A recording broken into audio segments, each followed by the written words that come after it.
Hello, welcome to our 6 p.m. workshop. We're going to be starting with a presentation. Excuse me. We're going to be starting with a presentation from the Lewiston Senior Advisory Committee regarding the AARP Age-Friendly Communities program. If both of you could introduce yourselves and then please proceed. I'm Donna Gallant, Chair of the Lewiston Senior Advisory Council. And I'm Julie Colangelo, the Vice Chair. And not so much a presentation. Could you please move the mics, both of you move the mics closer to you? Certainly. Is that better? Okay. Speaking anymore. Honorable Mayor and members of the City Council, the Lewiston Senior Advisory Council is requesting support from the city's elected officials for joining the AARP network of age-friendly states and communities. Membership is free and requires no direct financial commitment from the city. To join, our application must be accompanied by a letter of commitment from the Lewiston's highest elected official. In addition, we believe it would be appropriate and fitting for the council to adopt a resolution of support for this effort. The AARP network supports municipal efforts to become great places for all ages to live, work, and do business. Of immediate interest to the LSAC, the network lays out a process that can be used to evaluate the needs of Lewiston seniors based on 8 aspects of community life that are essential for the health and well-being of older residents: outdoor spaces and buildings, housing, transportation, community support and health services, communication and information, social participation, respect and social inclusion, and civic participation and employment. The network also lays out a process that can be employed to review and evaluate to the extent to which the needs of seniors are being met in each of these areas through development of an asset inventory and local demographic profile, and reaching out to seniors and senior organizations to learn about what our seniors residents' needs. This information can be used to review and evaluate how well the city's policies and programs address these needs, and to advance policies and recommendations to address areas of continuing need. Joining the network will provide the Lewiston Senior Advisory Council with access to technical assistance and guidance, networking with other member communities, over 80 of which are in Maine, access to potential grant funding from AARP to support moving this network forward, and promotional items to help publicize the effort and the city's interest in supporting its seniors. On a related note, much of the work will also be beneficial for other community members, including our youth.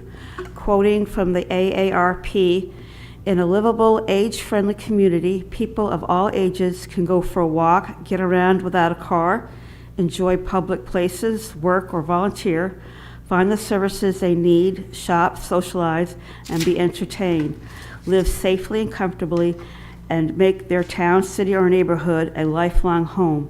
In age-friendly, lifelong communities, residents can thrive of all ages, remaining active and engaged in enjoying the best possible health and well-being." So we come before you and requesting to become make application for and become an age-friendly community. Yes, thank you. I'm excited about this. See no problem with this, and yeah, I think we should move forward. Other comments from councilors? Councilor LaChapelle. Thank you, Mr. Mayor. As a member of the committee, I'd like you to take a moment and just introduce the other members that are here in the audience also from the committee, and what ward they represent. Sure. They can tell which ward they represent, because I don't remember. Okay. I'm in Ward 7. I represent Ward 7. Ward I think you're in Ward 1. 1 is the thing. She was my appointment. And is Nicole Welch. She's Staff representative. yeah. Marcia Baxter, Ward 1. And Julie, I think Julie's side of the street, it's a peculiar thing, but I think she's 2. Thank you for that correction. You are in fact right. Yes, thank you. Susie Chatelet, I'm Ward 3. Thank you. Roger Fuller, Ward 1. Yeah, Roger. Gentleman in the back, is he part of the gentleman in the blue sweatshirt? He's a spouse. He's a spouse, okay. Excellent. It's nice to see you, Mike. Yeah. No, it was just good to see the involvement with this committee and the work that they've done already, researching. They had AARP come down and give a presentation a few weeks ago and go over the material, and they're working hard at it. I'm pleased to see they have taken this very seriously, and all of you I congratulate all of you, I guess that's what I'm trying to say, for the work that you're doing, and thank you very much. And I'm obviously definitely in support of it, and it doesn't cost us any money. I'm all in favor. So I don't want to cut this. I want to move forward. So, good job. Thank you. Councillor Clement. Thank you, Mr. Mayor. If my Excuse me, colleagues- Councillor Clement, do you mind Yes. using? Thank you. That around there. If my colleagues think it advisable, why, we could take this up later this evening and direct that a resolution be available for our next meeting and get this ball rolling. I think it's important. I think it's good work. And, well, I can't make a motion now, Councillor, because we're in workshop, but once we're in a meeting, I think we can make a motion under, for other business, suspension of the rules. I hate to mention it, but Well, I don't. one occasion where maybe everyone would agree, hopefully. If I may, Councillor, I'm not sure that we'll need a motion to add it to, I don't see our Madam Clerk here, but I don't think we're going to need a motion to simply just add it to the next meeting. Is that correct? No, you won't need that. As long as there's a consensus telling me to move forward with it, that's fine. We can do that as part of the workshop. Okay, thank you. Anything else? Sign of thumbs then? Is that what we're looking for? I think we're all in Okay. consensus. But, anything further, Councillor Clement? No, I'm all set, sir. Thank you. Okay. Councillor Scott? I just want to thank you all for the great job here. I think this is phenomenal. I, too, am in full support. I was thinking the same thing. What do we have to do to get this rolling tonight? So I'm in full support of adopting a resolution and supporting this. I didn't bring the examples. I have an example of a memo or a letter from the mayor, which would need to be signed, and examples of the proposal. That we could, I don't know who would work on, whether we would work on that, or is that something that we would do? I think you could work with administration Okay. to work on the language. Okay, thank you. Anything further, Councillor Scott? Councillor Jelinas, did you have your hand up earlier? Just supporting. Do you mind using the microphone? I was just putting my hand up to support Councilor Clement's suggestion that I'd be in favor of moving this forward, and just thank you for the work that you've done. I'm so tickled that I appointed you, Ms. Glant. Thank you. Further comments from the council? Anything further either of you would like to add? The only cost that I can foresee, it would be printing, any printing needs that we would have. And I would like at some point to do some kind of press release, let people know that we're doing this, and hopefully get on other people, stakeholders within the community as well, because it's going to be bigger than what our group here is able to do. We're going to need other stakeholders to help. I believe our Director of Marketing Communications is in the audience, and yes, we will work to make this a very big deal. Okay, thank you. Thank you both for being here. I appreciate your hard work, and thank you to all the members of the committee for serving. Thank you. Have a wonderful evening. You too. Administrator Hunter, I believe we're heading to executive session at this time. Yes, executive session pursuant to MRSA Title I, Section 4056C, to discuss disposition of property, which premature disclosure of the information will prejudice the competitive bargaining position of the city. May I have a motion?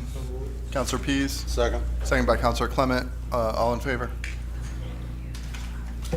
We are heading to executive session, and my hope is that we will be back right around 7.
there's some stuff going on. Beyond nervous, like if she throws up. Hello, yeah, welcome it's not my to fault. our Lewiston City Council meeting this evening. We will kick things off with the Pledge of Allegiance, and Marcia Baxter will lead us.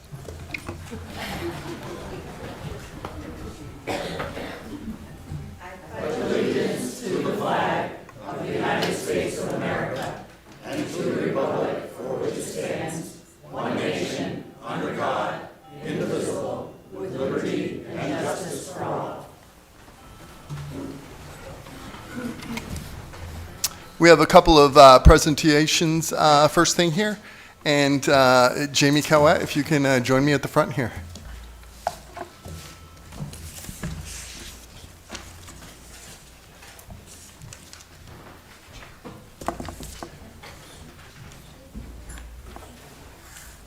Thank you so much. Hello. So every year, myself and the counselors have the Spirit of America Award recognition. And this year, for 2023, we have chosen the store next door. And Jamie Cowett, the District Resource Coordinator, is here to represent the store next door. I'll read this, and then we have a presentation, and then we'll get a photo. Each year, the Spirit of America Foundation, a nonprofit based in Augusta, asks Maine municipalities to seek individuals, projects, or organizations for recognition of commendable community service during April, which is National Volunteer Month. The Spirit of America Foundation also holds a county-wide recognition event later in the year. For 2023, the Lewiston City Council is recognizing the store next door due to its steadfast efforts to assist homeless Lewiston youth. District Resource Coordinator Jamie Cowett, who has worked for the store next door for 15 years, her staff and volunteers put their heart and soul into advocating for, supporting, and encouraging homeless youth, both in tangible and intangible ways. The store next door serves over 300 youth during a school year.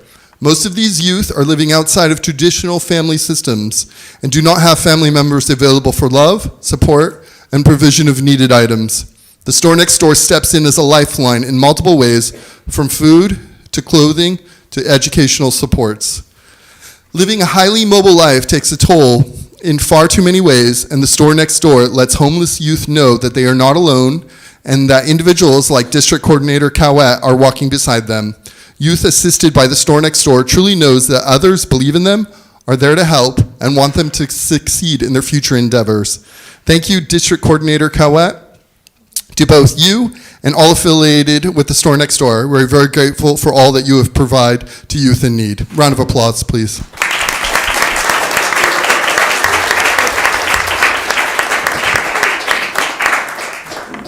And so we have this presentation. I will read it, or the certificate.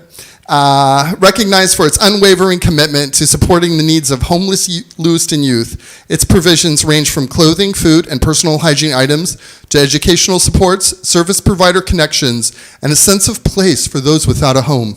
The store next door is truly a lifeline for students in need, and we are thankful that this valuable resource is here in Lewiston. Thank you so much.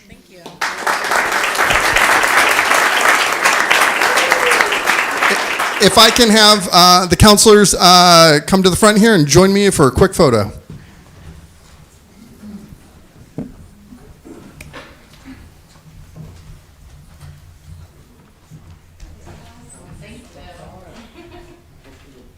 Let's make sure we can see everyone. We'll have Councilor Keys on this side. We can't see. She's trying to hide from us. All right. Apparently I'm the shortest one. Not that bad. I think I'm right behind you. Okay. Ready? 3, 2, smile. One more time. 3, 2, 1. Perfect. Thank you. Thank you, everybody. Thank you. Thank you.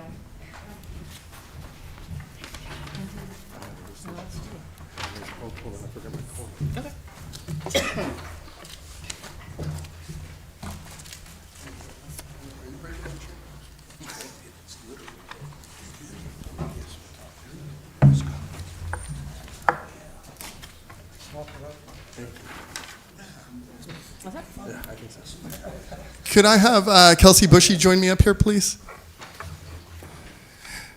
2022 Androscoggin County Teacher of the Year, Kelsey Bushy. A round of applause, please.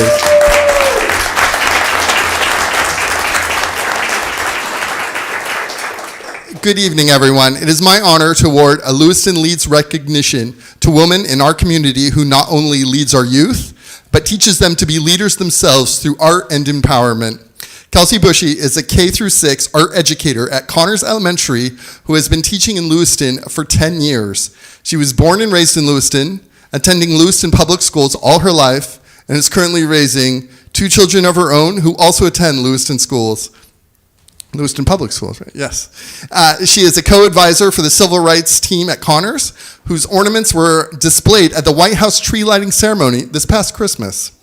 Using her connections in the city with local businesses, she has raised money for the Civil Rights team, submits her students' artwork annually to be on display at Wicked Illustration Studio, and most recently collaborated with Maine Awards Rogueware to print her students' artwork on tote bags to raise money to purchase that student art supplies.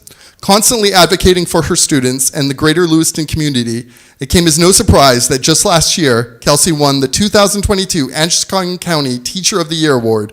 What an incredible accomplishment. Beyond teaching art, Kelsey, in collaboration with Nazreen Griffin, have provided many professional development opportunities within the school and has presented at a conference for the MEA and the Americans Who Tell the Truth conference held at Thomas College. In addition, outside of school, Kelsey serves as a board member for our local YWCA, whose mission is to eliminate racism and empower women. So many aspects of our community have been positively impacted by Kelsey Bushy's work, and I am so excited to award her Lewiston Leads this evening. Congratulations.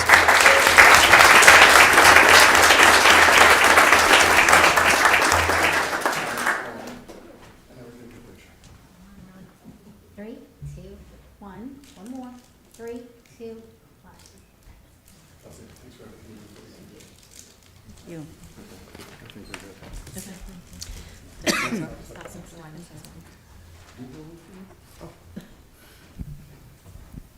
Councilor Jelinas, I understand you have Lewiston Leads.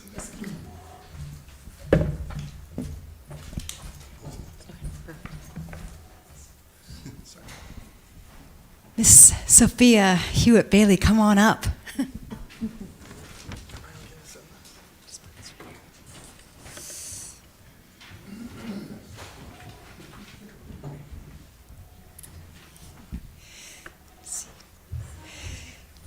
Sophia Hewitt-Bailey is the owner of Caribbean Life Grocery and co-owner of Jeff's Jamaican Cuisine, which she owns with her husband.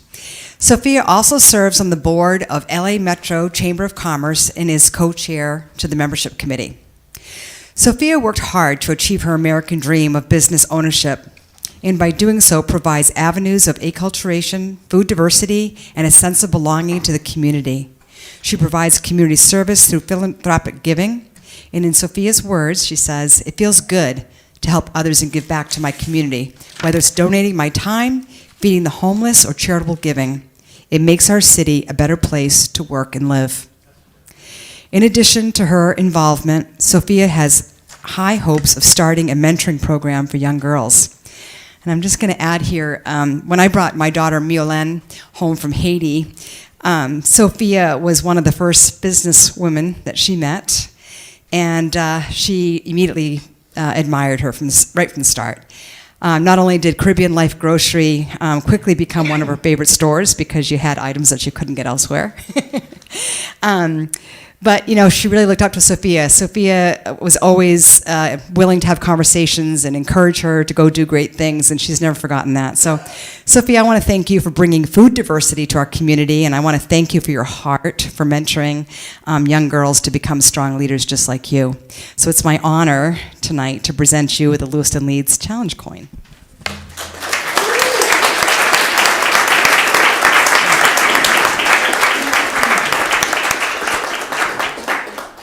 Ready? 3, 2, 1. One more. 3, 2, 1. Thank you. Nice job. Another round of applause for our Lewiston leaders.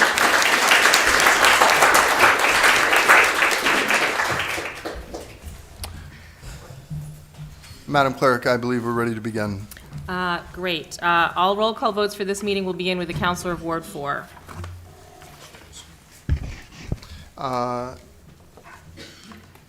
When did you send us the minutes for March 21 and April 4? Yes, those were yesterday. Those were sent to you yesterday, and March 7th were sent a week or so ago. Perhaps we'll just accept the March 7th minutes this evening? Sure, whatever's at the pleasure of the council, absolutely. Okay. I've read them. You didn't have a chance to read them? You read them? I read them. I read Okay. it. I read it. Well, it sounds like we're going to be accepting all the minutes. That's fine. May I have a motion, please? Accept. Councilor Pease, followed by Councilor Clement. Madam Clerk, please call the vote. Counselor from Ward 4? Yes. Ward 5? Yes. Ward 6? Yes. Ward 7? Yes. Ward 1? Yes. Ward 3? Yes. And Mr. Mayor? Yes, or no, I have not read them. Sure. Busy day. Motion passed by vote of 6 to 1. Thank you. We are now up to public comment. Any member of the public may make comments regarding issues pertaining to Lewiston City Government. This period is reserved for non-agenda items. Public comment is also allowed during individual agenda items. Public comment is limited to 3 minutes per person. Please state your name for the record and please indicate if you are a Lewiston resident. Because this is the business meeting of the Lewiston City Council, all questions should be directed to the mayor, who will ask staff to follow up at a future time. It is illegal for the City Council to allow comments related to personnel matters. All personnel complaints should be made directly to the City Administration Office. And Mr. Mayor, before the public starts, we'll just note for the record that Councilor McCarthy does have an excused absence this evening. So we just wanted to note that for the record. Thank you. Excellent. Thank you, Madam Clerk. Thank you. Thank you, Mr. Mayor and City Council. My name is Luke Jensen. I reside at 11 Sylvan Avenue, Ward 5. I guess I was, and I'm not looking for it like right now because I know this is a business meeting, but I was hoping to get some more information about something, and as well as, I guess, vent a little frustration that I had over it. Lewiston Housing, Main Housing, the state kind of announced that there would be a temporary homeless shelter opened up, I guess, diagonally across the street there. And I guess I was hoping to get more information about that. As a public, I really don't feel like we've been in the light. It doesn't feel like there's been a lot of transparency about the decision behind that. I'm kind of curious as to what involvement, elected officials have. Did you guys have any input in that? Did anyone in the community have any input on that? The mayor and me is glad that those are happening, but it's just, we already do so much in Lewiston. Why do we have to take on another responsibility for the state? It just seems like when problems happen outside of Lewiston, they're main problems, but when they're in Lewiston, the rest of the state says they're Lewiston problems. And I understand the state's going to be paying for the temporary shelter, but I don't imagine they're going to be paying for any of the residual effects, like the increase to police calls, the increase of picking up litter in the area, the inevitable increase to our school system that's going to happen as a result. So those are questions that I would hope that elected officials would have been involved in before that decision was made, and that those could have been asked, and that we in the community could have gotten that information to help get more community support behind it. But without that, it's really hard to support something like this. I mean, Lewiston already helps people in the region by hosting services like hospitals, other nonprofits that, we lose out on property tax money for quite a bit. And those places just keep expanding and we keep losing out on money for that. We already do a lot for the education system and helping a lot of Maine's most vulnerable and needy children in the state. And I think during budget season, it's pretty abundantly clear that we do not get reimbursed at a fair or even logical rate from the state for the money that we have to spend in the district.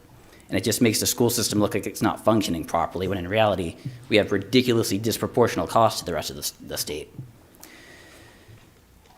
So, I mean, I could give different examples of how we kind of help out the rest of the state and don't really get our fair shake. But the point is, Lewiston does so much that take on the responsibility of, helping a lot of problems in Maine. Why do we now have to take on these extra burdens for this shelter?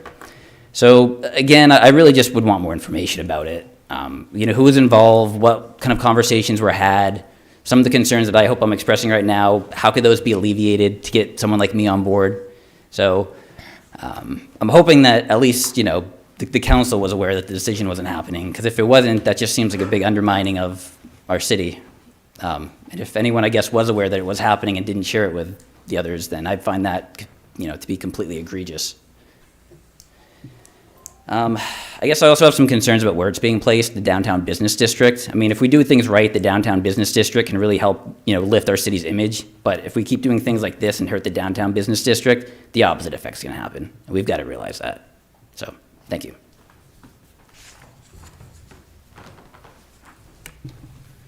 Mr. Mayor, members of the City Council, my name is Ed Barrett. I'm a member of the Library Board of Trustees, a resident of Lewiston in Ward 6. Mariah Pfeiffer, who's our Board of Chairman, is not here tonight, so she asked me to read on behalf of the board a letter to the full council. The Lewiston Public Library is an essential, irreplaceable, and invaluable resource for our community. No other institution in our city can fulfill its mission of preserving our history, connecting our community, and enriching the life of the mind. While you work through a tough city budget, we urge you to focus not only on the cost of keeping the library fully open, but also on your mission to foster a culture in Lewiston where all of its people can thrive. Our library opens doors to minds of young people, seniors, students, parents, and educators alike, and we cannot compromise this access and opportunity by limiting the library's ability to fulfill its mission. The role of the library is changing. It's not just about borrowing books. It's about internet access for the 12% of Lewiston's households who do not own a computer, the 18% that do not have internet service, and the 25% that do not have a smartphone. It's about art vans, story time, and homework help programming that supports the development of our youth and our future leaders here in the city. After all, we are a city with one of the youngest populations in Maine. It's about job training and social support, like getting help with doing taxes or completing an online job application. It's about outreach to those who cannot physically come to the library by delivering material to their homes, offering virtual programs, online services, e-books and e-audiobooks, and connecting with our residents at community events. Finally, it's about the ability to walk into our library and receive the support of a librarian to be inspired, to explore a world beyond our own, and to find the resources needed to get started. The Lewiston Public Library came into this budget season with an extremely lean budget and is already underfunded when compared to other Maine libraries in the 6 communities with 25,000 populations or more. Our funding ranks 5th at $37.98 per capita, compared to an average among the 6 communities of $53.71. We deserve better. The library is here to support our future, and we as a board are here to support the library, its staff, and its patrons. Though we are all facing tough times within our community, that is more reason than ever to support the library. We urge you to fully fund the library and to work with the library leadership to find the best solution so that together we can fulfill our mission. Thank you.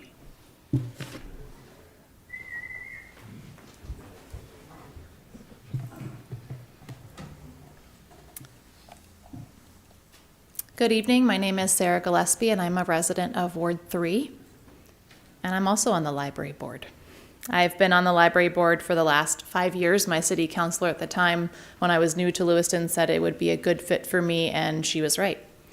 And I'm passionate about what our library offers to our city and also just anyone who walks through its doors.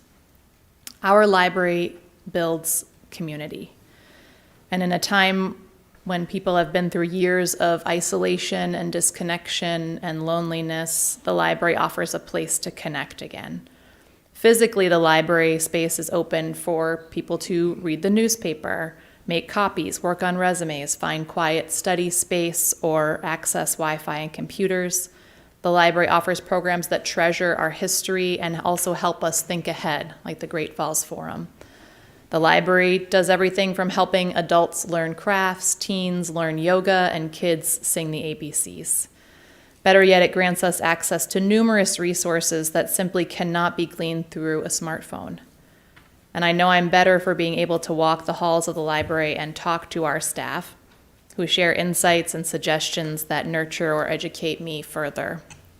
But beyond our walls, the library also seeks to connect us further. Our Book Reach program sends volunteers into childcare centers across the city, helping to encourage literacy. The Homebound program delivers books to our seniors or those with disabilities who simply can't walk through the library doors like I can.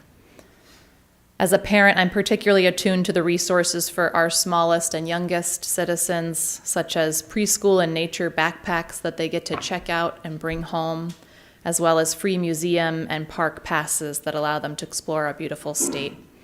And this is only the tip of the iceberg, but the library connects us so well because it is consistent and reliable. The hours make it available to those who work during the day as well as those who have more flexible schedules. It offers the programming and abundant staff support whether you visit at 10 a.m. or on your lunch break or like I did just now, 20 minutes before closing. And it benefits our citizens to maintain this dependable and essential institution. So I'm asking your support to just fully fund the library budget this year. Thank you.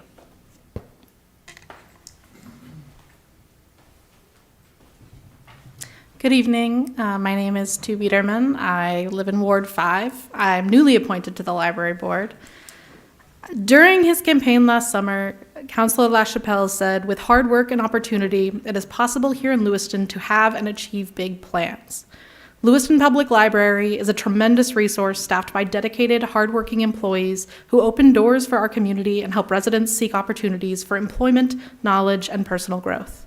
There is no other institution in our city that provides the entire community the space, resources, programming, and support that LPL offers. I've worked in 3 different libraries in different towns, and I can tell you with 100% certainty that books are great, love to read, but the space itself and the people behind the scenes are at the true heart of every library. It's for every kid who thinks they hate reading, because I'm confident that LPL staff will find them something they'll enjoy. It's for every adult trying to start a new career who turns to LPL for resume assistance and internet access for their job search. For every senior for whom the library gives a sense of community, belonging, comfort, and local history. Losing library hours in any amount would, at the end of the day, affect a very small portion of the city's budget. I understand the need for fiscal responsibility. However, the impact this loss would have on the lives, opportunities, and futures of Lewiston residents and those who wish to make Lewiston home cannot be overstated. For these reasons and so many more, I fully encourage a full funding of the Lewiston Public Library. Thank you. Good evening, Mr. Mayor and city councilors and city staff. My name is Darby Ray. I am a homeowner and a parent here in Lewiston, and I am no longer on the board of the Lewiston Public Library, but I served for 9 years, and during those years, I was continually impressed and sometimes awestruck by the impact that the library has on every possible demographic in our community. I think recently, this past Wednesday night, I was there for a program that brought together 44 Franco-Americans, almost all of them older than I am, along with maybe 20 kids in their teens, some younger children and families, a couple of our newer residents from the Congo, and it was an opportunity to be together, talk about the power of the French language to create belonging and connection across generations and continents and cultures. I have an acquaintance here in this community. She's 19 years old. Her name is Sadel. She moved here with her family from Saudi Arabia less than a year ago, and she came without a lot, but she's a nursing student now at CM. She studies every single day at the Lewiston Public Library, uses the computers and the Wi-Fi to do her work. She will someday be serving all of us in this community as a nurse. There are so many examples that I could give of how this library enriches this community. I now serve on the Maine State Library Commission and on the Maine Library Advisory Council. And I can tell you that in the state of Maine, our library makes us here in Lewiston look good. We are known for having an amazing public library, despite the fact that we are under-resourced compared to other communities our size. So I guess I would like to say that I think that we have a treasure, a jewel in this community, something that makes us stand out in the state of Maine for our excellence and our commitment, and frankly, our municipal investment in community. And I ask that you continue that investment and that you not reduce it. Thank you.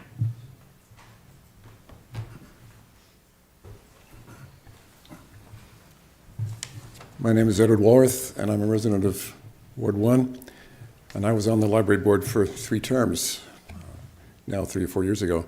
But and I endorse everything that's been said before this, but I'm coming at it from a slightly different angle as a representative on the ACLA committee, the Arts and Culture of Lewiston Auburn, of which LPL is a member. So is the Auburn Public Library. So is Public Theater, Franco, the LA College, Franco Collection, etc. And right along Lisbon Street, just down from the library, the new LA Arts Office and the Androscoggin Historical Society. So I'm just pointing out the fact that the LPL represents a cultural asset to this community, and it's not all by itself. It's part of this whole team. And arts and culture in this area, Lewiston Auburn, is an asset to all of us, to the businesses, to residents, and everything. So let's look at it from that angle as well. I encourage full budgetary support for the library. Thank you.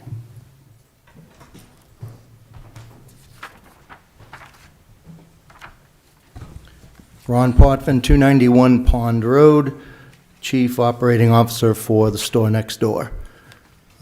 First, let me just thank the committee for council for the appreciation for all the work that Jamie does. Jamie Cowett, the executive director, and you know, acknowledging the work that's done with the homeless of the children. With that being said, I have to stand up here tonight and connect the dots for the public. So we have appreciation for the store next door. All of you stood there with her, shaking her hand, acknowledging the positive that this organization has done. This is the same council last week that delivered the message that the school department has significantly reduced their budget.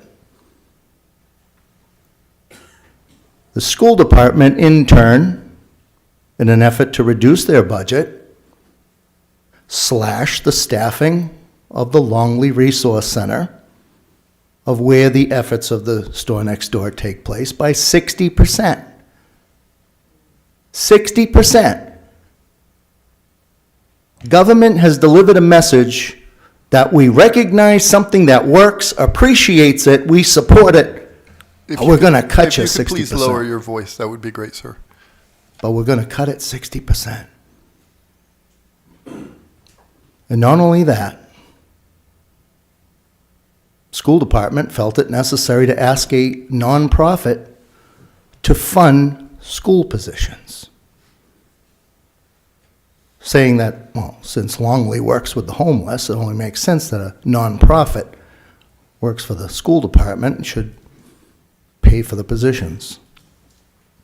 When we're busy raising funds to take care of these kids and give them the supplies and support that they need, I just want to say, please, when you're taking up your budget deliberations, keep in mind your very decisions affect the very things you are sitting in public acknowledging and appreciating. I honestly don't know how 2 people are going to be able to resource 310 students. It was a difficult thing to do with 4, and now we've got 2. This program, I mean, if you appreciate it, I would take it up more in depth in terms of the budget discussion, because you're creating a situation where failure could follow.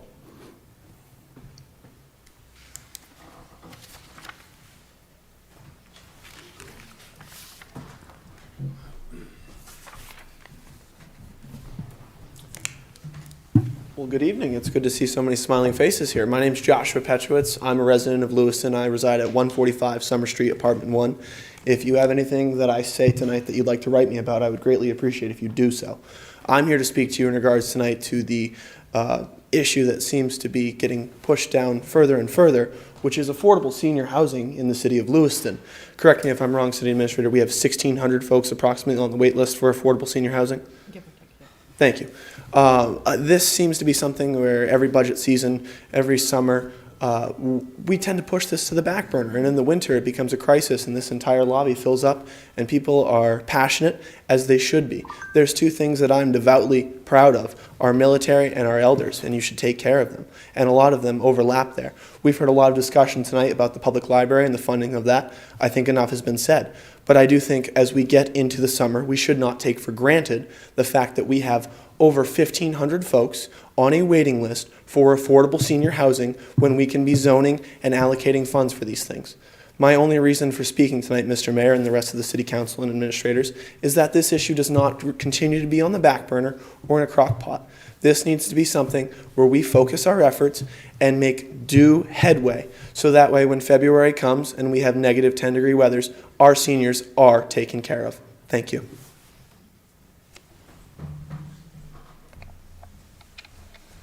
Further public comment? Public comment is now closed. Madam Clerk, I understand we have a consent agenda.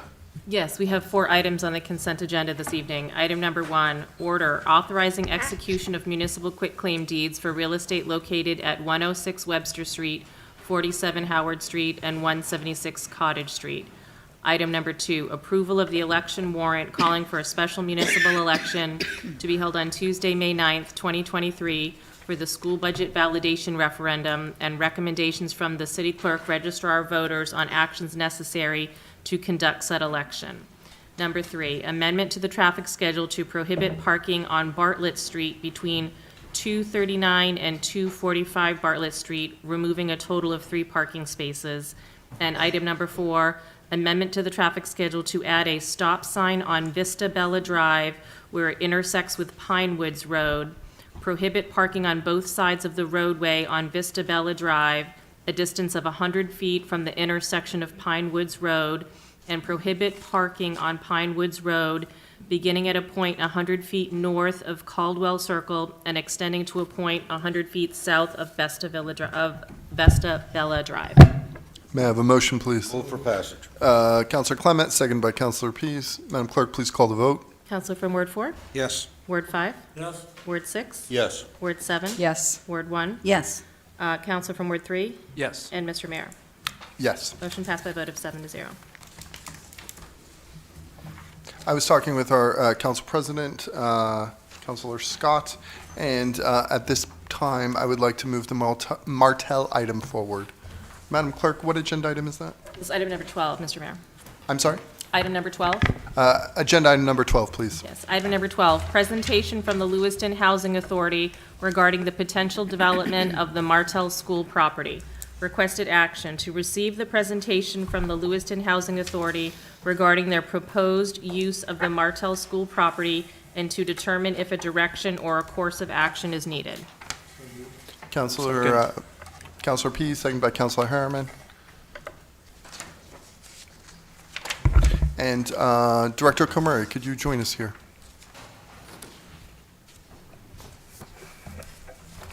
I believe that the presentation is loaded on the laptop.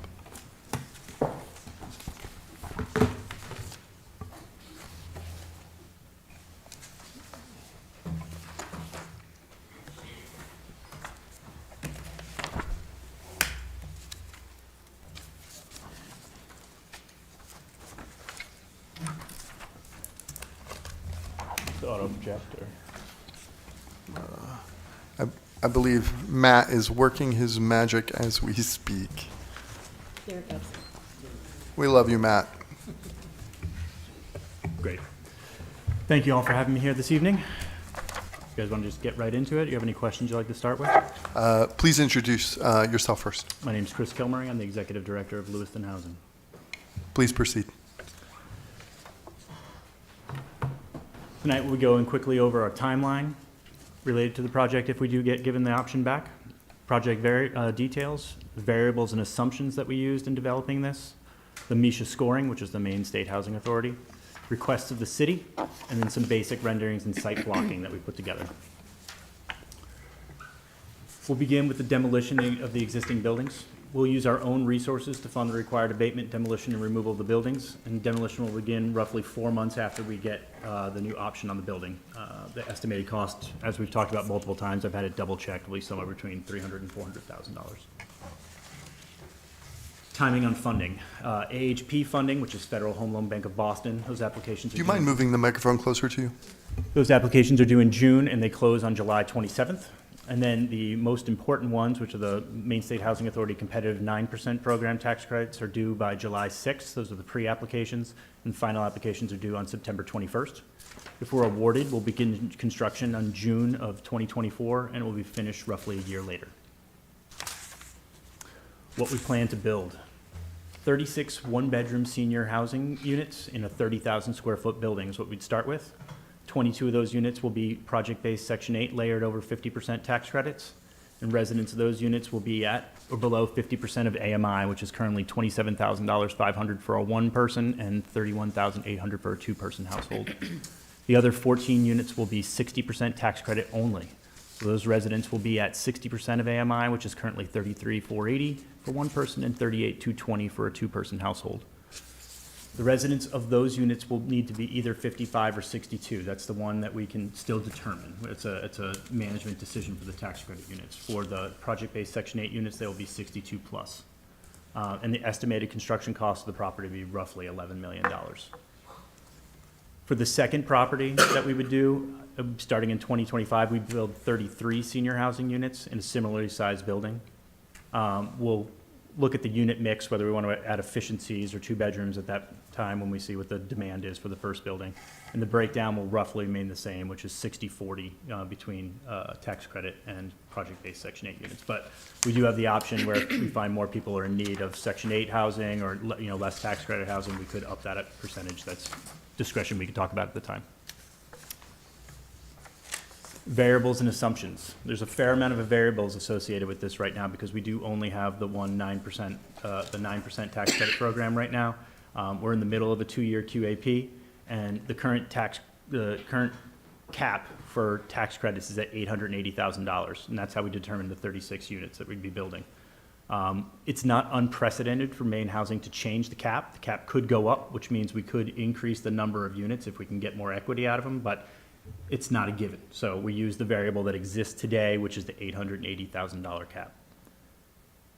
If the cap does go up, like I said, we could increase the unit mix. Building 2, we're limiting the size to 33 units, and this is to meet the city's density change recommendation of office residential that's being brought before you guys on the 24th, which would change it from 1 unit per 3,000 to 1 unit per 2,000. So the total units that would be allowed by code at that point in time would be 69 for the 140,000 square foot lot. And that's not using a survey, that's using basic GIS that's right there. That could fluctuate slightly when we have a survey done. It might be 142,000 square feet, it might be 138, we don't know exactly at this point in time. But it'll be roughly 69 units are allowed if you guys accept the change office residential. For scoring, in 2021 we were awarded credits. We scored a 71. And we had to return those credits due to COVID-related market disruptions. And then for 2024, assuming all the local approvals are provided, meaning we get our notice to proceed from you guys and the options moved to us, and we have our local approvals from Planning Board, we score an 80, and that's without a TIF. So based upon prior scoring, looks pretty strong that we would score well again for this site. It does change every year. The quality of the applications change that you're up against every year, so it's not a given, but obviously our scoring has gone up, so I would assume since we've scored well in the past, we'll do well again this year compared to the competition. Our request to the city. Under the current zoning, like I said before, we can build 49 units. If we get the change in the office residential, the change in density that's coming forward, that'll change it to 69 units.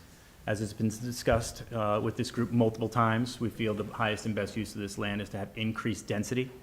So we're looking for a contract zone or a zoning change, however you guys would like to handle it, in order to increase the density of the site. And under the current assumptions with the $880,000 cap, which could change, we feel 4 buildings with 36 units each, totaling 144 units of housing is very appropriate. If the MISHA cap does change, I wouldn't look to increase the number of units. I'd look to decrease the number of buildings. So to do the first unit, if that comes out at 880 cap of 36 units, we'd lower it to 54 units per building thereafter and keep it at the 144 units. We'd also like the city to convey the lot for $1. While we're prepared to pay the $129,000 we agreed to in our original option, it's been expressed publicly multiple times that the council will give the property away for free to a timely senior development. So it seems fitting that we would get the option to be able to get that dollar as well. Here's the first rendering of what the first building would look like, just basic blocking of what a 30,000 square foot building would look like on that site, taking into account that we're building potentially 4 more. Second building would follow the next year. This would be the 33 units if we did not get a contract zone, and it would be 36 units if you did provide a contract zone. The subsequent year, we would go back again and look to build another 33 units, and then again, the same thing the next year. Again, the cap will likely change, but you guys asked for what we could do today, and I can only base it upon the numbers of today, so I've maintained that $880,000 cap all those subsequent 4 years that followed. Obviously, that number will likely go up, and we would be able to increase the density of the property, but I don't want to say that that's going to happen. I don't have control of Maine State Housing Authority's numbers. And this is a final rendering of 4 buildings, 36 units each, at 144 units total. So I'll stop there. Thank you. Appreciate your presentation. Comments and questions from councilors? Councilor Scott? Thank you.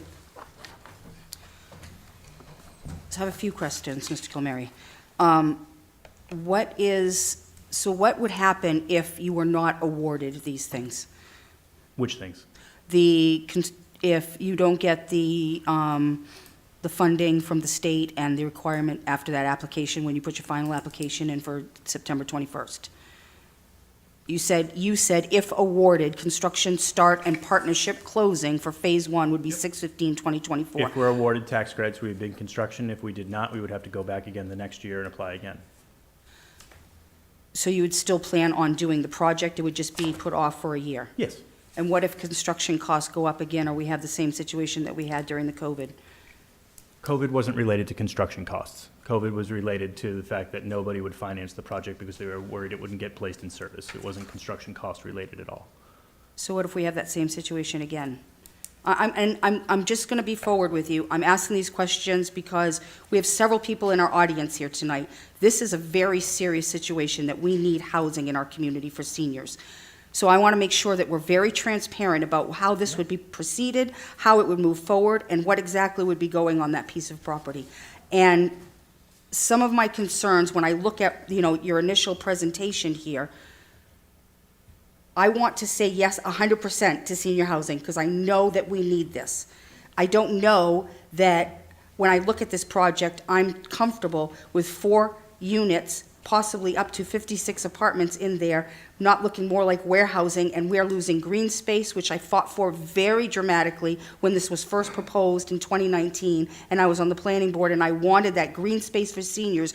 We just approved this evening from our Senior Housing Committee, writing a commitment to seniors, and they brought it forward to us about the necessity of a thriving community having green space and open space and thriving spots for seniors to live and grow.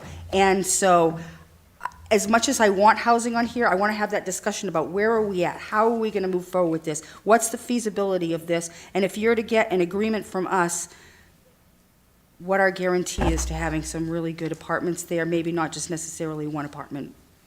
So there was 1-bedroom apartments too. Yeah, there was a bunch of questions in there. Yes, they were, sorry. So it's up to you guys in terms of how we move forward in total density on the property. I'd put this together 2 ways so that you could look at it and decide how you want to move forward, whether a contract zone or keep it as is. The original design that I provided, the first 2 buildings would be 69 units based upon the change that the staff brought forward that had nothing to do with us to change office residential density to allow 69 units. So you could simply say, we only want 69 units on this site, and that's how we'd move forward. It would be in 2 buildings, first year being 36 units, second year being 33 units. So that would be a way to control your green space issue if you didn't. That's a city council decision. Do we want more senior housing or do we want more green space? That's up for you to determine. In terms of how this will get done or not get done, I can only give you the path forward that anybody providing affordable housing will be able to give you, which is we'll put together a very competitive application, which scores quite well on paper right now compared to what we did in the past, and we'll submit that to Misha and move forward. My hope is that we will continue to score very well compared to the competition, but I can't sit here and tell you for certain. I'd be lying if I said we 100% will get that property and move forward. It's an infeasibility. Nobody could say that to you. We don't control the scoring. Maine State Housing Authority does. So my hope is that we would get it out of it, that we would get a very successful application in, and we'd be able to move forward. But I'm not going to sit here and lie and say I know that for certain. I can tell you that we will get the project done. It might, my hope would be it would come out of the ground this year. I'm very confident that it would come out of the ground this year based upon the scoring we provided. But I cannot say for certain that it would happen in the first year that we put an application in. So let me ask one more question, and I guess this is sort of a, you may not even be able to answer this, but if the council were to decide that we want to open this up for proposals from others along with yourself, would you still be proposing with other folks for senior housing on this particular piece of property? Nothing would change about what I'd be proposing, nor would anything change about what they would be telling you as well. They all have to go in and they all have to put a proposal before Maine State Housing Authority and get scored, and no one will be able to tell you that we would get this building for sure. I can tell you that our statement would be the exact same as anybody else's that came before you. Okay, thank you. That's all I have for right now. Councilor LaChapelle. Thank you, Mr. Mayor. Thank you, Mr. Kilmary, for coming this evening. Timeline, you're saying once everything's approved from the state, you have the money shovel-ready June of next year? Yes. Ready to go. And then the second phase? Would follow suit, exact same timing every single year. Every single year for 4 more years to get, if the council approved everything else. And if we change the density, it could get even larger. Or are you saying there's going to be a max of 144 units? I'm telling you that to give, you guys asked for a very specific plan. I think 144 units is very appropriate for that site, and the only thing we would change, if density changed, it would only change the number of buildings, not the total number of units. So we change it from 4 buildings at 36 units to 1 at 36, and if the density, if the cap went up high enough, we'd change the next one to 54 and then to 54, which would allow for more room for green space. And it's less costly to build? Significantly less costly. Well, on a per capita basis. It would Correct. be, Which we're seeing right now in the Choice Neighborhood Project, they did the same thing. They eliminated a building and, Yes. and added stories instead. again, and I would do the same thing if the cap goes up this year. I would do the same thing for the first phase of the project as well, because it still fits under zoning, regardless of whether you provided a contract zone or anything like that. We do the same thing on the first building. I just can't know for sure if they're going to change the cap. And obviously, the design, everything would have to go through the planning board because Correct. I have some concerns on the design plan right now, but that's irrelevant. That's through planning and would come back to us. Is this going to be taxable property? Yes. It's going to stay on, it's going to be put on the tax roll? Correct. Okay. It'd be on the tax records, actually, when you sign the option over, so as we own the building and we knocked it down, you'd actually start making taxes off it on the vacant land after we knocked it down, so, yes. Okay. One of the other questions that I had, and it's been brought to my attention from a bunch of the citizens, how do we guarantee that I have Lewiston residents that are going to Can't. be in this? Can't. That we're not shipping them up from Portland and filling it up? You can't. It's Why illegal. can't I? It's illegal to have preferences like that built into affordable housing. You can't do it. If we're going to, You're not going So- to, I mean, Sorry, Councilor Pease.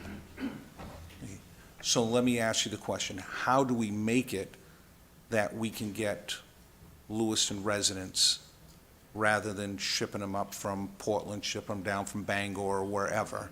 How do we go around, how do we get around it? there's no way around it. That's something that's been cooked out of affordable housing. You can't do it. It's a fair housing point, so you can't do it. The only way that, so there's 2 different wait lists essentially for this. There's a wait list for the project-based Section 8 units, which is a centralized wait list where anyone can apply from anywhere. And beyond that wait list, it's the same thing with our vouchers. It's the same thing with any project-based units that are in the city.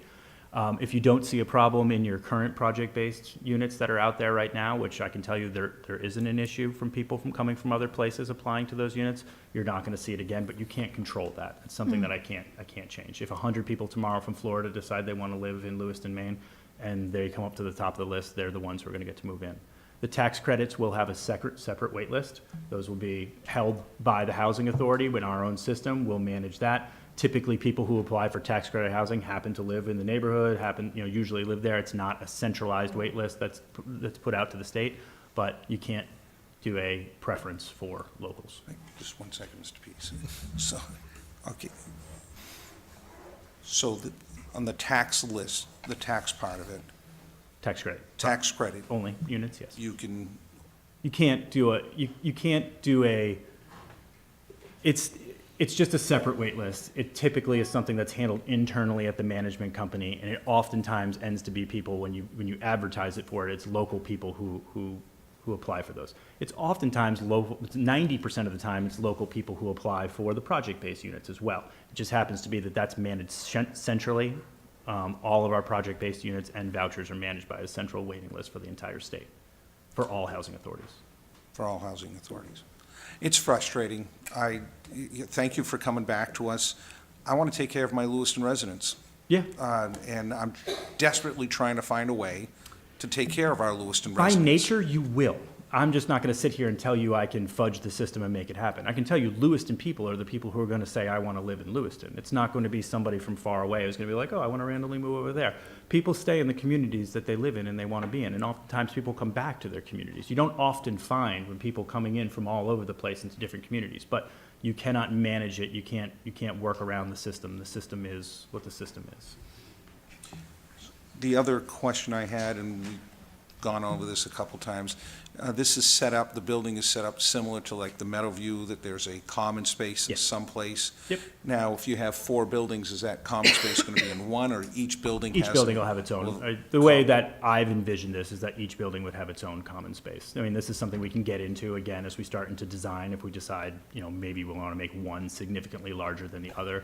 Again, a lot of this will have to do with if we're working with the contract zone, if we're looking at 2 buildings and 69 units, if we're looking at 3 buildings, this is a larger design question, but it's up to be determined. The way we design this right now would be 4 similarly sized common areas that are good for the number of units that are in that building. Okay. Thank you for right now. Thank you. Director Kilmurray, does Lewiston Housing use a tenant selection plan to house the units that you have? Yes. Okay, I guess for the benefit of the council, could you explain how a tenant selection plan works? We have criteria that everybody goes through in order to be selected, whether they're eligible to move into a unit or not. I can provide you guys a copy of the tenant selection plan. I don't want to start rattling off facts tonight that I don't have right at my fingertips, but there's a process that we have to go through in terms of determining whether people are eligible or ineligible for housing.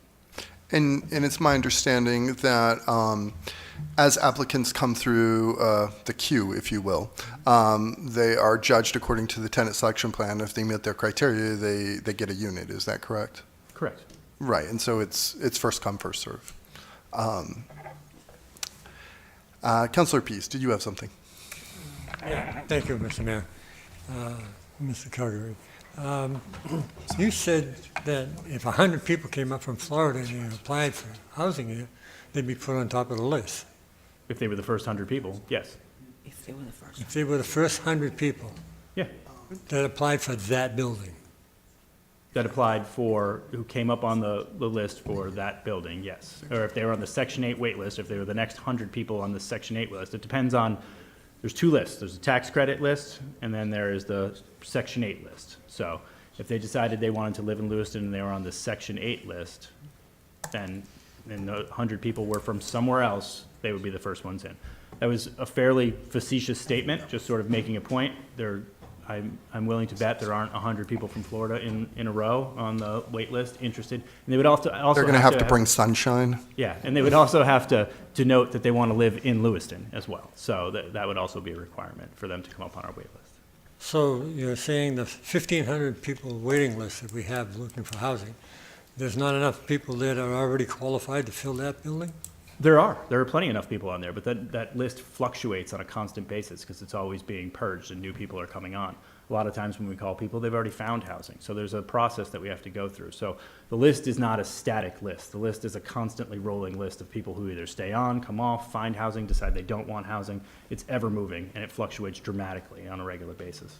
I can tell you at a moment in time when we looked at it, 54% of the people that we looked at on there were from Lewiston. 58% were from Sabattis, from the surrounding areas, Sabattis, Lisbon Falls, Lisbon, Green. 67% of the people were from Auburn, and 90% were Maine. So when we looked at where the people we were pulling at that moment in time, those were the percentage that we had on there. I will also add that those people that I'm talking about right there are only those on the Section 8. That's not taking account anyone on the tax credit list, which is a completely different income bracket that we aren't currently monitoring at all. So those are the people who are at 60% of AMI, between 50 and 60% of AMI. They're not being measured anywhere here, and I venture to say that that is a large population of the people who are the ones that you're hearing from, who are interested in the property. So it's two different income brackets. We were only measuring those people who are at 30% below AMI. Okay, my next question is, can I apply for several different units? Like, can I apply for Martel? Can I apply for Oak Park? Can I apply? Are we counting that as one applicant or as three applicants? It depends on how you want to count it. You could count it multiple different ways, but we would count that as one applicant. Thank you. Councillor Clement. Thank you, Mr. Mayor. Thank you, Director, for coming back and chatting with us. You said that you would put this project on the tax rolls in perpetuity, is that correct? I did. Okay. And I see in your presentation that you will use LHA resources to fund all required abatement, demolition, and removal of buildings and foundations. Correct. You'll be looking nothing from the city, tipping fees or anything like that? Nope. And you say that demolition will begin within 4 months? Yeah, we have a new process option. that we need to go through in order to get approval to use certain dollars that we have that I have to go through a public process on. Takes roughly 90 days. I added in an extra 30 days just in case something funky. So we aren't comes going to up. be looking at 6 months out saying, geez, I haven't got approval yet or anything? My hope would be I could get it done significantly quicker than that. How long do you think it's going to take to ready the site? That, I did not ask that question of the contractor. My guess would be within 30 days. They tend to move relatively quick once they get going. They don't want to be sitting around with their equipment on the site for too long. I would be very much interested in looking at your tenant selection plan. Perhaps you could forward one to the administrator and she Happy would to do pass it so. on to us. I think that would be something we'd all like to see. Yep. And that's it. Thank you. So I appreciate this presentation, and I appreciate your setting. I have one more question. Yeah, no, I will come back to you, Councillor Scott. Thank you. Yeah, we're not ending yet. We still have to go to public comment, etc. And I appreciate you setting realistic expectations, and I understand that you will work as quickly as possible to make things happen. I am not so entirely concerned with green space, in a state where our green space sits under snow much of the year, and then for more of the year it is actually too cold to be sitting outside. And I would much rather have more prioritize units and actually housing seniors than picnic tables that go unused. Yeah, that's all my thoughts for now. Councillor Scott. Thank you. So I'm not trying to browbeat this. I just want to make sure that there's clarity in the room and for all of us. On the list, I'm going to go back to this for a second. So do you have a list specifically for Lewiston, and then there's ones for the whole state? There's separate? No, it's a list of people who are interested in Lewiston. Okay, So just it's a list those of who people denote interested. themselves as interested in living in Lewiston. Okay. It's an entire list it's everybody jumbled together in one gigantic list who decide where they want to live. Okay. But we as counselors are not hearing from people from Sabattis or Leeds or Monmouth. We're hearing only from Lewiston residents. So it's the concern of the Lewiston residents to be the ones that are able to access this housing. And going back to the green space, so I'm going to speak a little bit about that. So It is a proven fact that green space, having the ability for seniors to go outside, as a former employee of Schooner Estates, who was a supervisor in the maintenance department and did a lot of work on the outside spaces, you know, having green space, whether we're a community that's cold half the year or not, it is what helps a senior citizen thrive. It helps them live longer. You can do community gardens out there. You can have access space for them to bring their grandchildren over with a little playground, and that helps keep them living longer, more thriving life, and that's why I mentioned those things, because I think those are extremely important. If this is senior housing, we don't want just dormitory housing. We want it to be housing where they can go outside, they can enjoy the outdoor space with their family, they're living a comfortable life in their senior years. That's what I would want when I retire. So that's why I put that out there, and I'm just reiterating why I state that's I important agree to with me. you 100%. In this sketch, which we made fairly basic just to do blocking to Yeah. show the size of it, it's a little bit more than 1/3 of the total building space is mimicked in green space. So there is a fair amount of green space on this site, and we could move it around to different areas as well to make it more apparent or more equitable between the sites. But I agree wholeheartedly in having a lot of green space. And my only other thing is that I would hope that the planning board, and as if this were to get, you know, move forward in any way, that there would be a really good discussion about the egress and ingress, about the road, because when we look at some of the pictures, it's a little concerning to me. It looks like possibly 2 or 3 entrances on East Avenue Yep. and Marston Place, and there's already buildings behind there at the Marston residences, so I would be concerned about the traffic and the number of parking spaces and all that. That would be something else that I would be. We just didn't want to make any assumptions about changing the traffic circle on Marsden Street on this rendering, so it was easier to pull them off of East Street, but I agree. It'd be fine for us to be able to do them internally as well. It's a fairly easy fix. I'd also say that there's a pretty good buffer zone between the streets that we built into this as well. I wanted to make sure that we weren't right up against East Street or Lisbon Street due to the amount of traffic that goes on both of those. Okay, thank you. Councilor Pease. Thank you, Mr. Mayor. Just one more comment on that. I'd really like to see an access pathway from this unit to Shaw's without having them go out into traffic Oh, yeah. or on the sidewalks, having easy access for them. 100%. That's 2/3 of the reason that we thought this would be an excellent site to build senior housing, because that the access to all the services there, particularly Shaw's. Okay, thank you.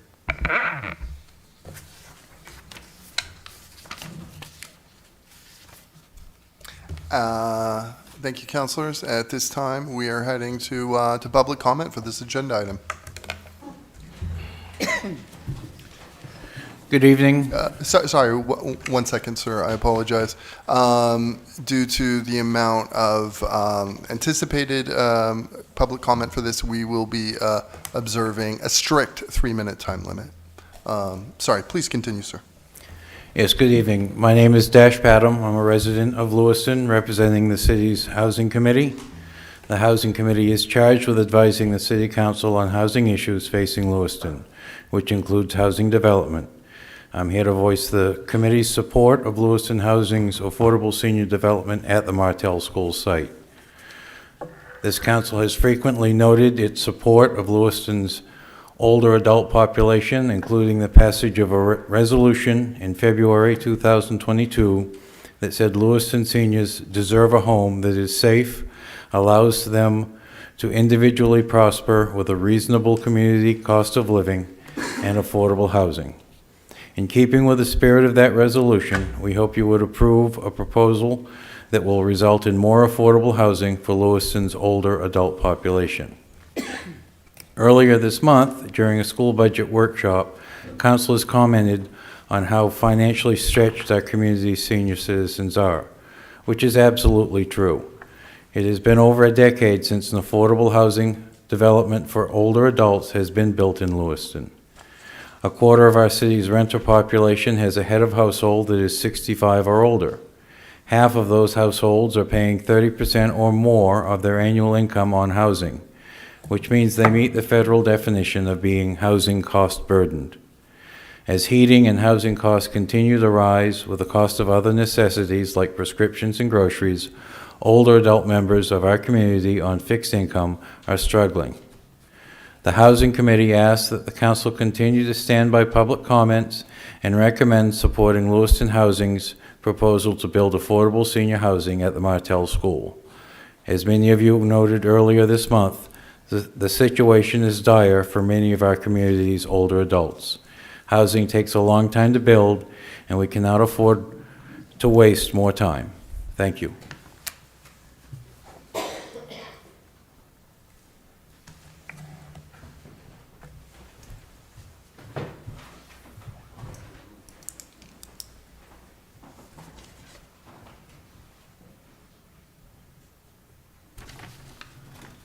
Good evening. My name is Richard Graham Mason, but I'm here because Kathy McDonald sent me an email, and I made copies, and you have them before you. She supports the Lewiston Housing Authority proposal. Do you want me to read the whole thing? You have 2 minutes and 43 seconds. Okay. Kathy McDonald is a Wogwood resident, and I'll read what she said. I would like to encourage the council to move forward with the Lewiston Housing Authority in developing the Martell School building. We are in a desperate situation with the need for affordable housing for seniors. It is my understanding that the Lewiston Housing Authority had already developed plans prior to COVID which prohibited any progress. After speaking to an intensive case manager for the state of Maine, who has dealt directly with housing issues and placements for many Lewiston seniors, I was assured that the Lewiston Housing Authority has an excellent reputation throughout the state. There are multiple aspects of benefits with Lewiston Housing Authority, which includes having maintenance staff readily available for all units. Lewiston Housing Authority is not a business but a service to our community and needs. This opportunity is not one to be missed. The saying goes that if you want something done right, then do it yourself, and I believe the Lewiston Housing Authority will do just that. At a budget meeting, the idea of adding $300,000 to our city budget to demolish the building and then obtain bids from developers/contractors to build housing options. The city then would donate the property to the winning bidder. We're talking about eliminating police positions, fire inspectors, library staff hours, and a DEI position in the second largest city in the state with a lot of diversity in our community. But the thought that donating the land to a private developer/contractor is a better option for our city just doesn't make any sense in light of possible budget cuts. So in closing, I hope that you are seriously considering Lewiston Housing Authority developing Martell School into affordable housing, senior housing. That's from Kathy McDonald. Thank you.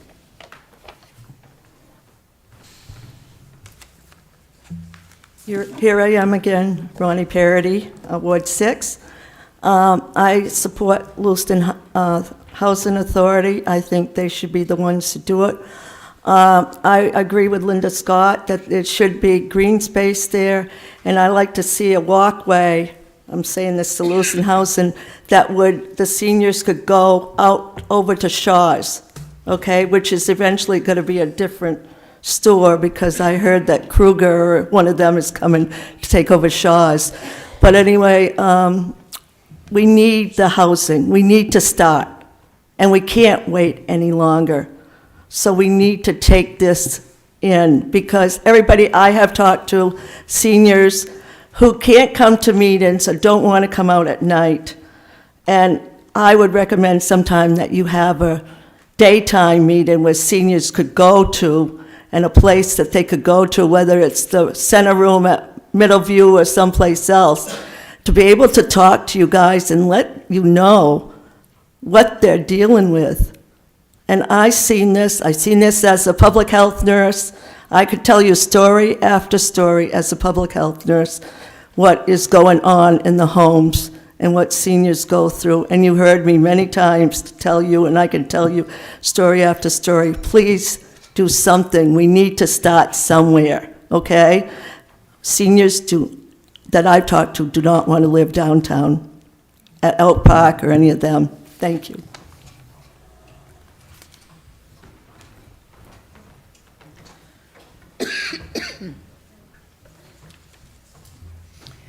Pauline Goodis, I'm a resident of Lewiston. The first thing I think should happen tonight is Mr. Kilmurray should apologize to the city council and all the senior citizens in this community. He's had 4 years. I was chair of the planning board when he came with the first proposal to build senior housing at Martell's school. What happened to that plan? Who knows? We hear one story. But what citizens, especially the seniors, need to know, he had an option to buy Martell for $125,000 or $129,000. He could not come up with that money. However, while he sat here in front of the city council, he had already closed and obtained a mortgage for $1.5 million to buy the Sun Journal building to establish a homeless shelter. So the homeless shelter took priority to the senior citizen in this community. A number of you came and was very upset and chastised this city council for giving up on seniors and not allowing Lewiston Housing to maintain their option on Martell School. Perhaps your anger should be at Lewiston Housing and Mr. Kilmurray for basically 4 years ignoring the concerns of senior housing in this community. If I were sitting on the city council, I'd be taking a hard look at who is going to develop this piece of property. They've had 4 years to do it and didn't do it. And it isn't amazing, in 5 or 6 weeks, Mr. Kilmurray has come up with another plan. But just remember, he had a plan in 2019, and where did that go? He did have the time and energy to come up with a $1.5 million mortgage that ignored the concerns of the seniors. So what is Mr. Kilmurray's real concern? Is this another smoke and mirrors? Just remember, you fool me once, shame on you. You fool me twice, shame on us. We need to take a hard look. There may be other developers who would very willingly take that piece of property for $1. Perhaps Mr. Genman should be approached and say, we will give you the property for $1. Heck, maybe I'll take the property for $1 and I'll get a developer to go in and build senior housing. I don't think Lewiston Housing has been a friend to the senior citizens in this community, and I think the council needs to take a hard look. Is this just another stalling technique, and will this housing program not go through? There's a great need for senior housing, and perhaps that $1.5 million mortgage they took on the Sun Journal building should have been taken to start the Martell School project. Thank you.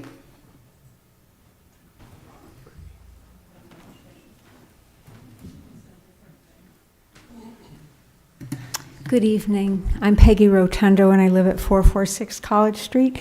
And I also have the honor of representing Lewiston in the State Senate.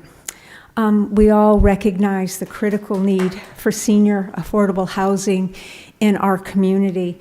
And I just want to assure you that if this plan goes forward, the Lewiston legislative delegation will do all in its power to help direct state money back to Lewiston for the project. Thank you.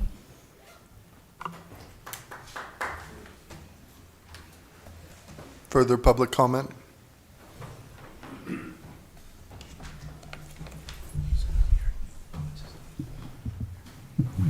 My name is Joshua Petrowitz of 145 Summer Street, Apartment 1, Lewiston, Maine.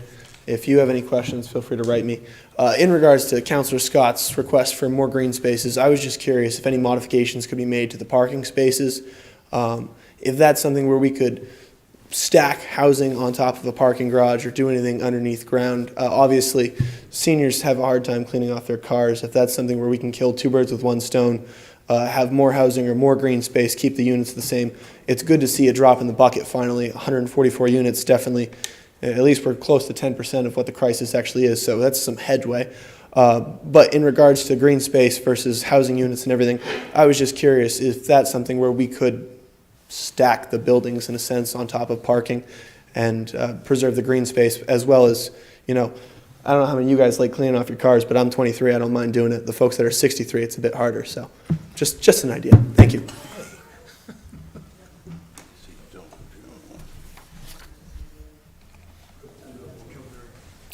Further public comment? Yes, yes, you'll need to get in line. You want to go first? Go ahead. I'm sorry. That's all right. You were up here. That's okay. Go ahead. Right there. Thank you.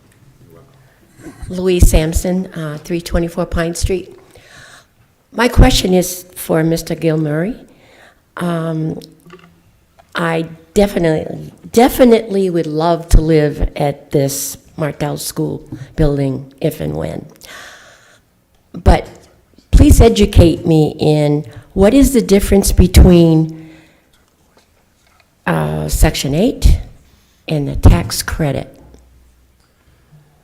Tax credit is for those who are at 60% of between 50 and 60% of AMI, which the totals I could get you. I'll need to look again where they are. But it was about $28,000 in change for a single person and $33,000 in change for a non-single for two people living in a unit.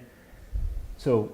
I'm sorry, Director, do you mind just speaking into the Sorry, mic? such a weird setup here. You guys should have You don't have to look at me. It's okay. So Section 8, you pay a percentage of your gross income. So you pay 30% of your gross income towards your rent. It's determined, and your rent can change on a regular basis. In a tax credit unit, your rent is set at a certain rent each year based upon the rent for that unit. So, and your rent doesn't adjust based upon your income. It's based upon your income when you move in, but it does not adjust thereafter. I'd be happy to, if it would be helpful, we can put together a one-pager that we can post to our website and provide to everybody about the difference, because I know it is complicated. Yes. It really, the 50 to 60% of AMI is for those who are at slightly higher incomes that don't qualify for Section 8. And those incomes are still lower than what they would normally be. They're basically bought down by the tax credit and all the money we get on the front end, so we're able to charge lower rents for those units than we would in a market rate condition. And the Section 8 units are for people who are at 30% or below, and their rent changes on a usually annual basis, but it actually could change more often than that if their income goes down. They get rent determinations every single year. Okay. My next question is, how can we come up with more housing when there are 1,600 people on this list? I would advocate to your state reps on a regular basis about the money that we get to this state. Maine is a small state, and we get what's called a small state allocation from the federal government every year of our tax credits. And so we get, it's not based upon need, it's based upon population size. So we get, every single state gets given a tax credit allocation based upon their population size, and our population is so small that we just fall into this allocation that's called the small state allocation. And that's where we get all of our tax credits from. So this is really a governmental issue that needs to be taken up to look at more of housing need in every single state rather than it being based upon population. Additionally, I would also recommend that you continue to speak to the Mills administration, because she actually put affordable housing dollars in the budget for the first time ever in the state's budget this year. So if it gets passed, it'll be potentially $30 million extra in the state budget that will be added into the subsidy to allow for more development. And that's really good for the 4% program, because that doesn't generate as much equity, and so the state finance agency throws in additional subsidy to make those deals work. But sadly, we are in the oldest state in the nation, and through the 9% program, we build roughly 5 to 6 new developments statewide every single year through the 9% program. When the 4% program comes back in, places like Lewiston struggle because our rents are so low comparatively to what it costs to build a building that the state finance agency has to throw in a ton of extra subsidy, where in places like Portland, their tax credit rents and their market rate rents can actually afford the debt to build properties without subsidy.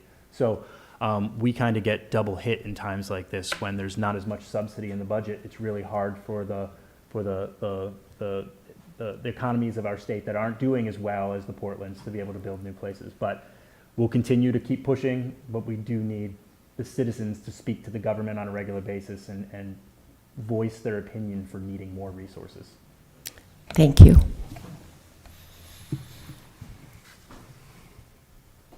Thank you, Director. Jim Lyson, in July of this year, I will have spent 40 years at 26 Taylor Hill Road in Lewiston, Maine, in Ward 1. Obviously, we all agree that senior housing is necessary, and we're at a critical stage. It's been described well statistically. I think all but one person agrees that Lewiston Housing Authority should be running the show, or I'm confident that they will do a good job. Also, it's the right location. I mean, it is on transportation lines, it's close to services. I don't necessarily agree that people don't want to live downtown, but is this far enough to please them? I would think so. It's an option for people. I think that the resources are there. As had been mentioned, there has been some great movement, and I'm one of these people who's up in Augusta pretty much every week talking to legislators and talking to the governor about funding housing, and housing is a critical thing. And I've got a meeting tomorrow night about affordable housing, a Zoom meeting.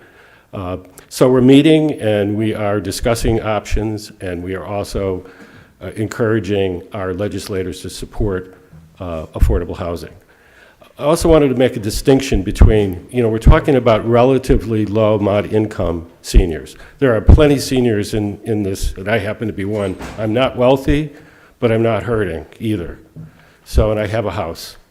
So, and I have a place to live. But that's privilege that I have received. And for sometimes good reasons and sometimes maybe not so good reasons. But I want everybody to have that opportunity to have safe, affordable, decent housing. And a lot of our seniors are also veterans. And that was, I think, brought up, but not really emphasized as much as it should be.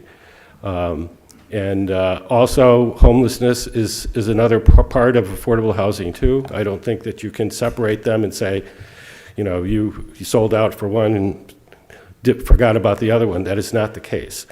It's both. Housing is important for people. If you're homeless, you're hurting the worst. And there's also a tie-in between homelessness and substance use disorder. So we've got complicated issues of people have mental health issues, people have substance use issues, and they're homeless, and they need affordable housing.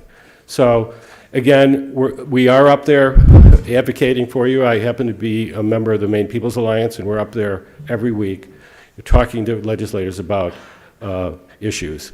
And we'll continue to do that. And hopefully that will open up possibilities. Thank you. I just want to add one other thing. I got a text message while I was sitting here before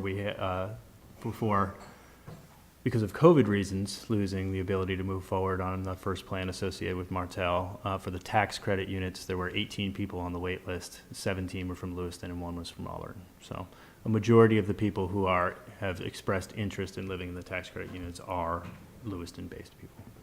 Thank you, Director. Further public comment? Public comment is now closed.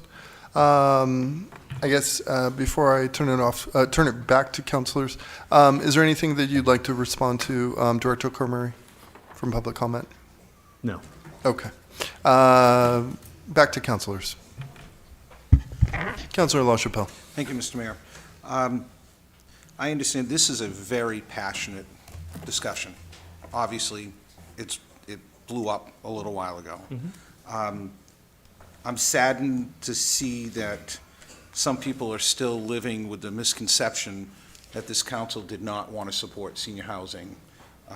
People like Kathy McDonald doesn't make any sense, and not hearing what the whole process was. It saddens me that some of the people still don't know what the facts are. I would do this all over again immediately, because you're sitting here right now with a timeline and with some results. Previously, we were looking at a 5-year extension with no timeline, nothing. So I commend you for doing your homework, for going out and getting a timeline and setting and just seeing how we're going to proceed with it. I'm all for anybody, I said it right from the beginning, I'm for anybody who can put the stuff in the ground as quickly as possible. And it sounds like you're ready to start putting something on the ground next year, which is an amazing timeline to start off with. That is quick.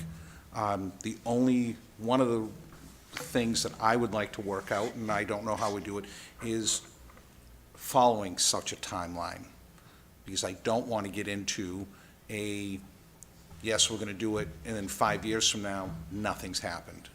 And just continuing to kick the can down the road. It's just following it. And I understand if you don't get the funding, but there has to be something that we can all agree upon, that we've got to get moving at some point and get moving forward. So thank you for coming back. So this big hoopla, instead of 5 years, we took 3 months of screaming and putting in the press that everybody's bad people, which we're ultimately sitting down now and saying within a year we're going to have a building in the ground and start moving forward. So thank you for coming to us with this proposal. No problem. I would just like to say, there was no ability to provide said timeline when we originally had this discussion. So it's not that nobody ever wanted to provide timelines associated with that. We also want to be realistic about what was there. And so things have changed dramatically in the form of finance that's available out there right now. So I fully appreciate that everyone wanted specific paths forward.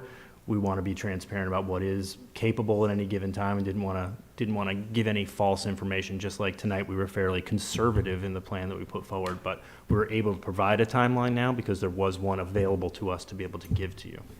But I'm sure you can understand that we didn't want to just sit back and say, okay, 5 years, let's see what happens. We understand. I'm getting constituents calling me on a regular basis saying, when can we get it going? You're showing me that you can get it going. You're here. I'm fine with that. I just couldn't go with an open-ended, we'll see what happens in the next 5 years. Fair enough. So again, thank you for coming back. Councilor Scott. Thank you. Well, I too appreciate the quick turnaround on this. I just want to state, though, that when we talk about transparency and when I have concerns about the timeline, I was concerned about timeline too and those sorts of things. I just want to ensure that you're going to come to us and be transparent.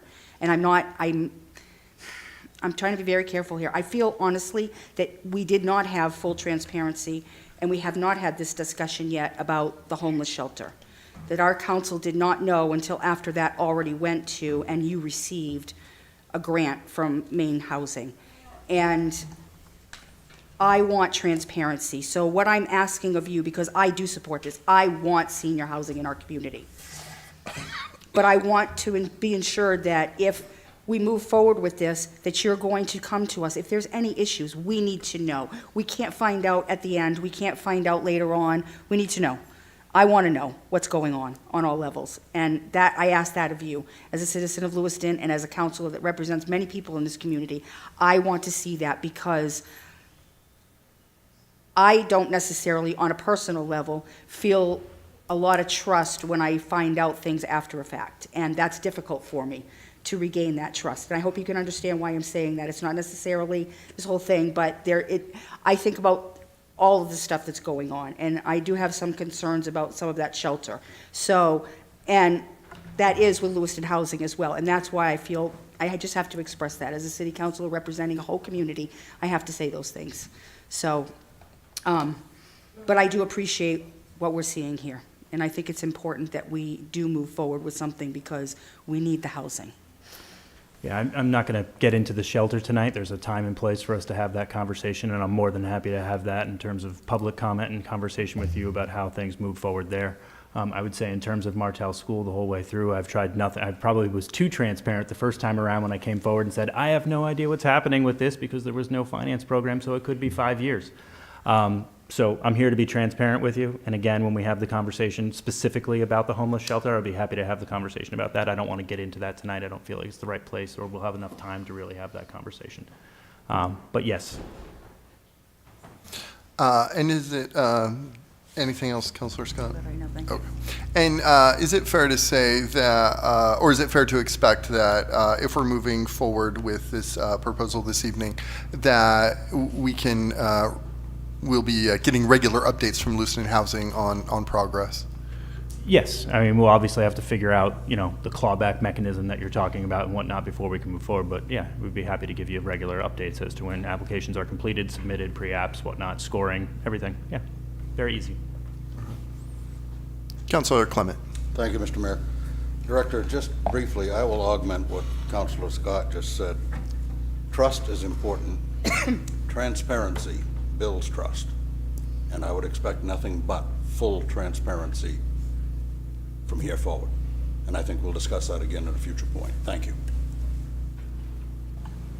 Councilor Harriman. Thank you.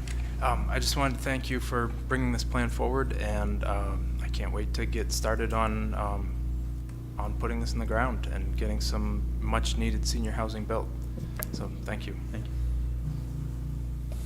Councilor Jelinas.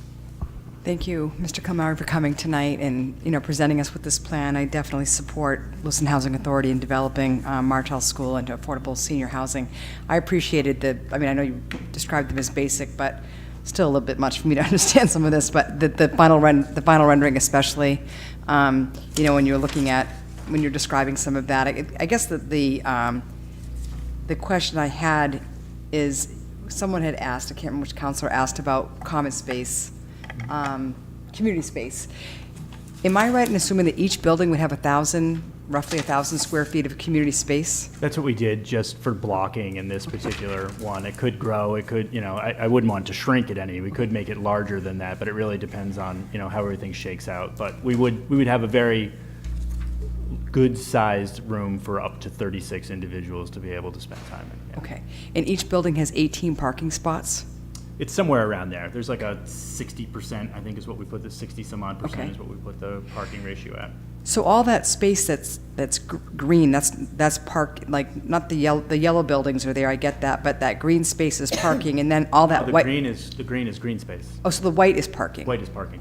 Oh, wow, so there's quite a bit of, all right. good. Yeah, no, we blocked off. It's a little more than 1/3 of the building dimensions are in actual green space. Nice, okay. Anyway, thank you for this. Yeah.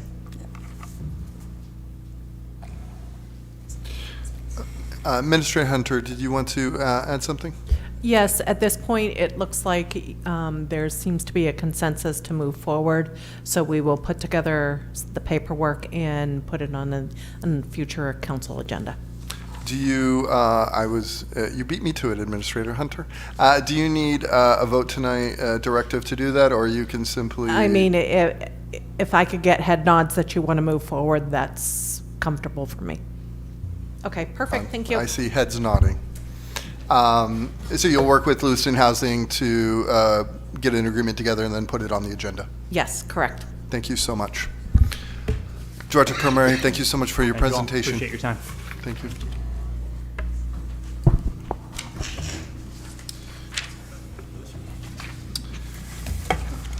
Madam Clerk, I would like to head back to agenda item number 5. Sure. Item number 5, public hearing and final passage for an amendment to the Appendix A of the Code of Ordinances, Zoning and Land Use Code, Article 3, Official Map. There are 3 items for requested action. The first item is that the proposed amendment to Appendix A of the Code of Ordinances, Zoning and Land Use Code, Article 3, Official Map as shown on proposed zoning Section 1 map receive final passage by a roll call vote. May I have a motion? Councilor LaChapelle, second by Councilor Pease. Director Hediger, would you like to kick us off, please? Sure. So we are here for the second reading of the Main Street rezonings. You'll remember that there's 3 separate motions tonight, 3 sections of map here.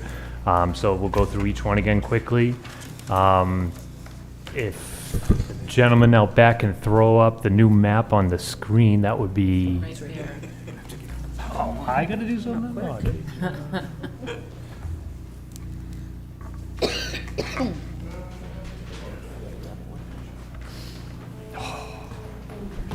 Thank you, Matt. Staying corrected. Thank you, Matt. It's good.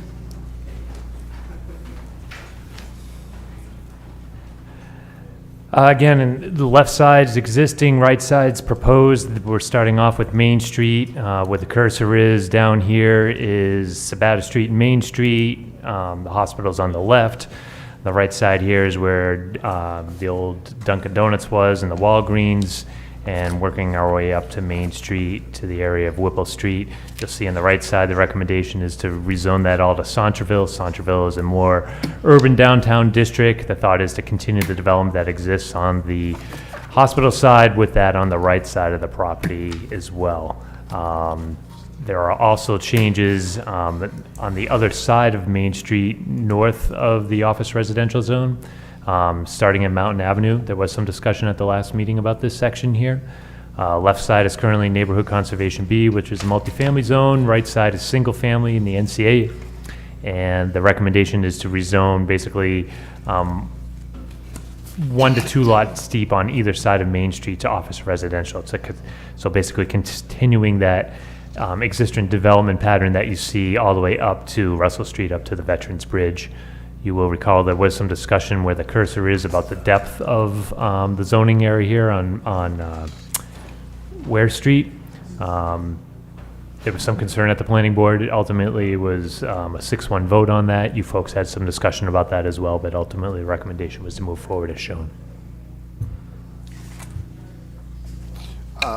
Councilor Scott. Thank you. So I had a conversation with Mr. Clifford and did an extra walk around that particular neighborhood again.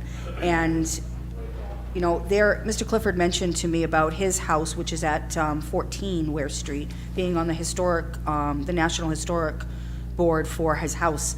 And it's an original Clifford house. And when I look at that particular area, there are several houses on that street that are actually on the historic. They're a very historic neighborhood. So I would like to rediscuss those 2 places, number 4 and number 6 Ware Street. If I could do like what Councilor LaChapelle did the last time. Please come up. I completely understand the 2 areas in the front, particularly the trailer park right there, and there's a little park in the front there. And there's 3 houses, I think one of those is a trailer right there, changing to the OR zone. But these 2 right here, and this one is that big piece of property that has that big green apartment building. The rest from here on, including those 2 houses, those are all very old, single-family houses, a lot of them historic houses. And I'm wondering if we can reconsider, in that particular spot, keeping the neighborhood conservation A, and put the OR zone for the rest of the area. Because I see somebody coming in and developing that trailer park at some point. That's not in the same shape as it used to be. My grandparents lived there back in the 70s, and it was a beautiful place to live, but it's not quite the same as it was back then. So I just would like to put that out there to the council, because there's just a lot of historic houses on that street. I would also, are you, anything I'm all else? set, thank you. I would also, I guess, really take a look at 6 and 10 to see whether they should remain in the current zone. Director Hediker, doesn't the terrain changes there, correct? Yeah, it does quite a bit. The Ware Street lots dropping down to the mobile home park. I could pull it up on the GIS to give you a better idea what the grade is there, but it's probably 10 feet or more. Yeah, it's about like that. Thank you. Councilor Jelinas, do you mind using your microphone? Can you just show me Director 6 and 10 again? That's 6. Uh-huh. That's 10. Thank you. And this property is the Clifford property. Right, yeah.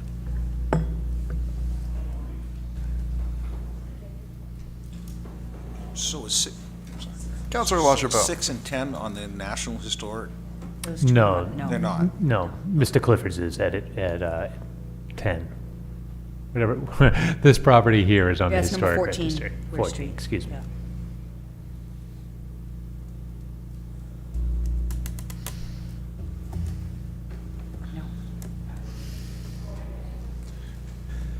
I'm done. Oh, okay. We're making faces. Yeah, no, I noticed that most of the night. No. So, yeah, because of the grade change, I realized that including these 2 kind of like squares off the line, but I'm not sure that these will ever be commercial properties.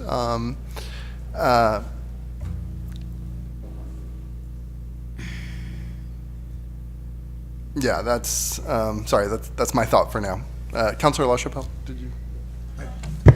Then no harm. The whole point, we were trying to square things off, so you I didn't know. have this roadrunner line going up and down, which is inevitable on parts of it. This was just squaring it right out. And if it's all gonna be predicated on cost to develop a piece of property. And if the cost is too high, they're not gonna develop it. So no harm, no foul. This just gives the opportunity, if later on, in 20 years from now, something comes in and they have that opportunity, you can look at it.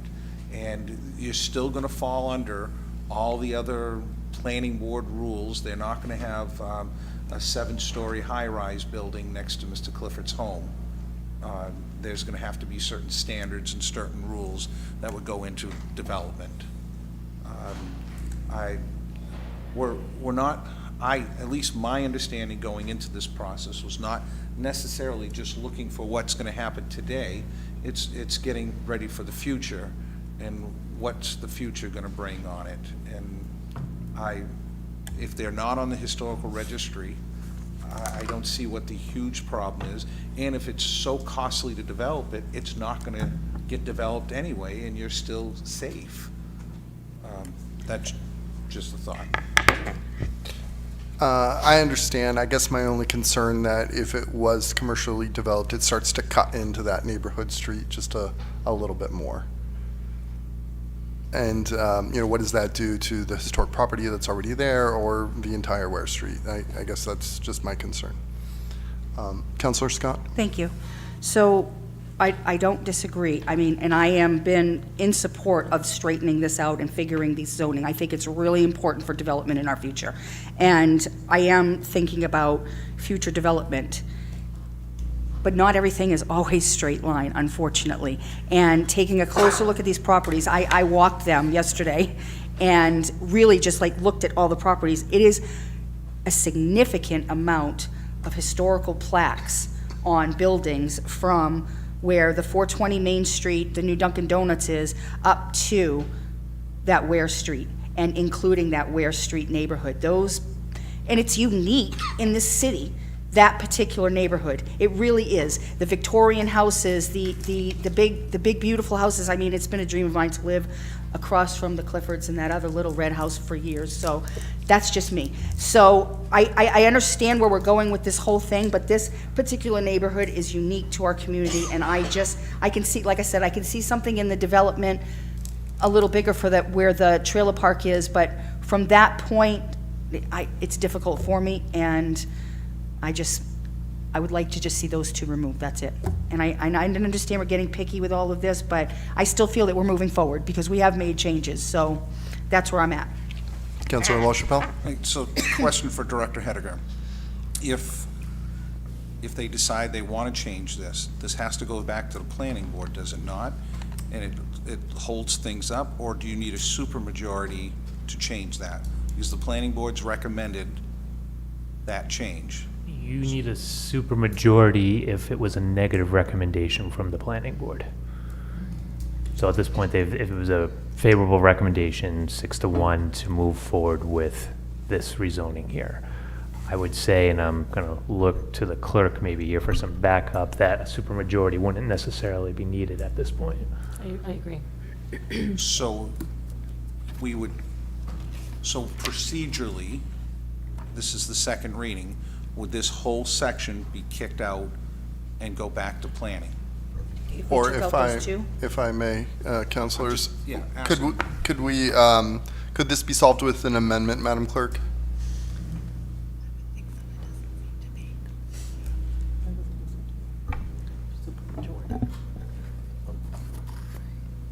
I can also, looking at Mr. Hediger as well, but it's 2 parcels out of several that are up for discussion, but certainly Mr. Hediger has some thoughts. I do. I don't know that it's a substantive change. If you folks were talking about maybe eliminating the whole right side of Main Street and keeping that in NCA, then I would say that's probably worth a discussion going back to the planning board to have them revisit. But if we're talking 2 parcels out of, how many on this section here, I don't know that that's substantive change. And I would think that you folks could make a motion to move forward with removing those two specific properties. Thank you. Further comments on this before we head to public comment?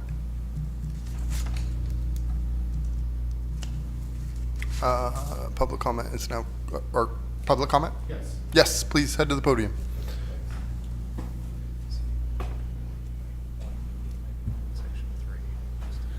So as I mentioned, Jim Lewiston, 26 Taylor Hill Road, and I am,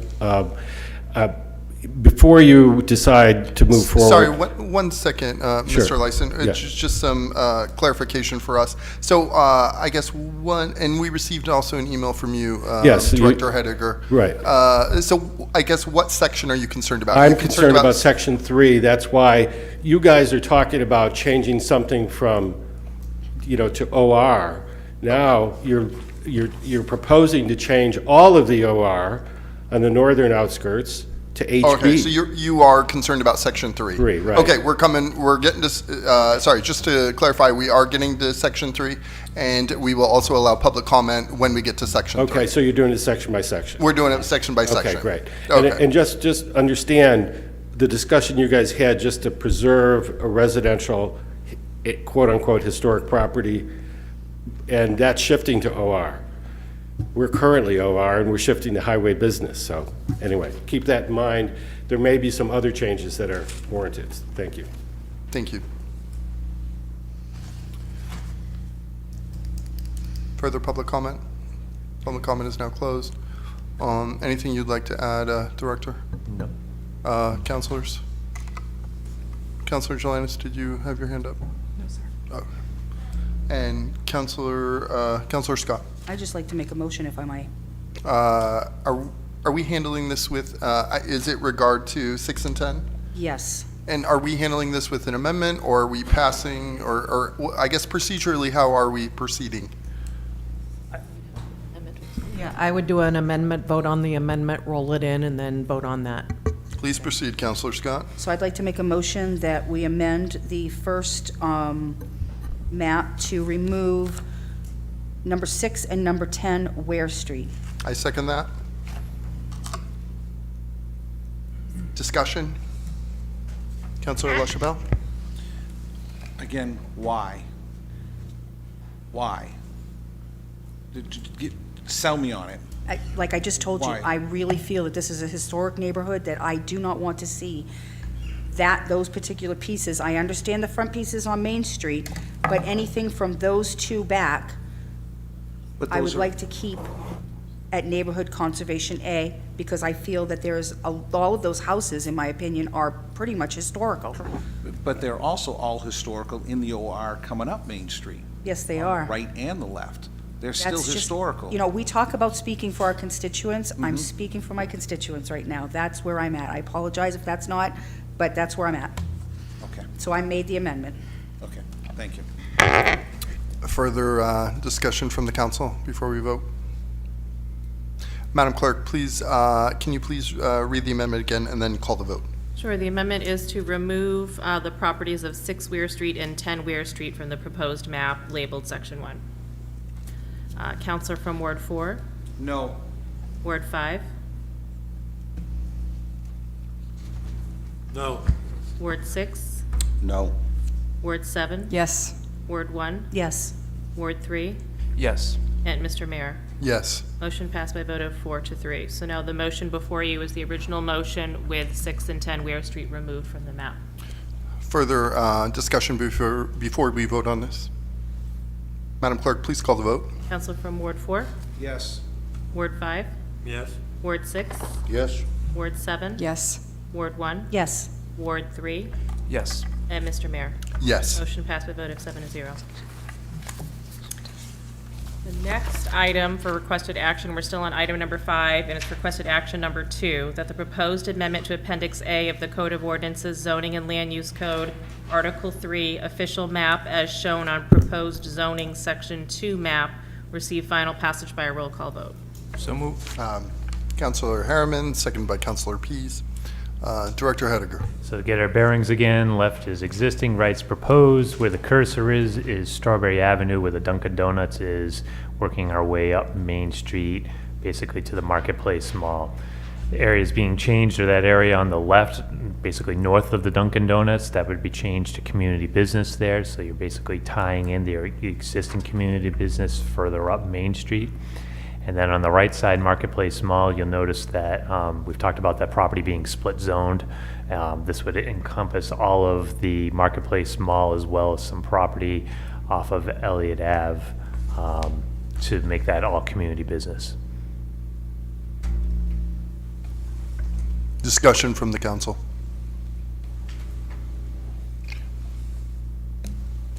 Public comment on this section. Back to the council.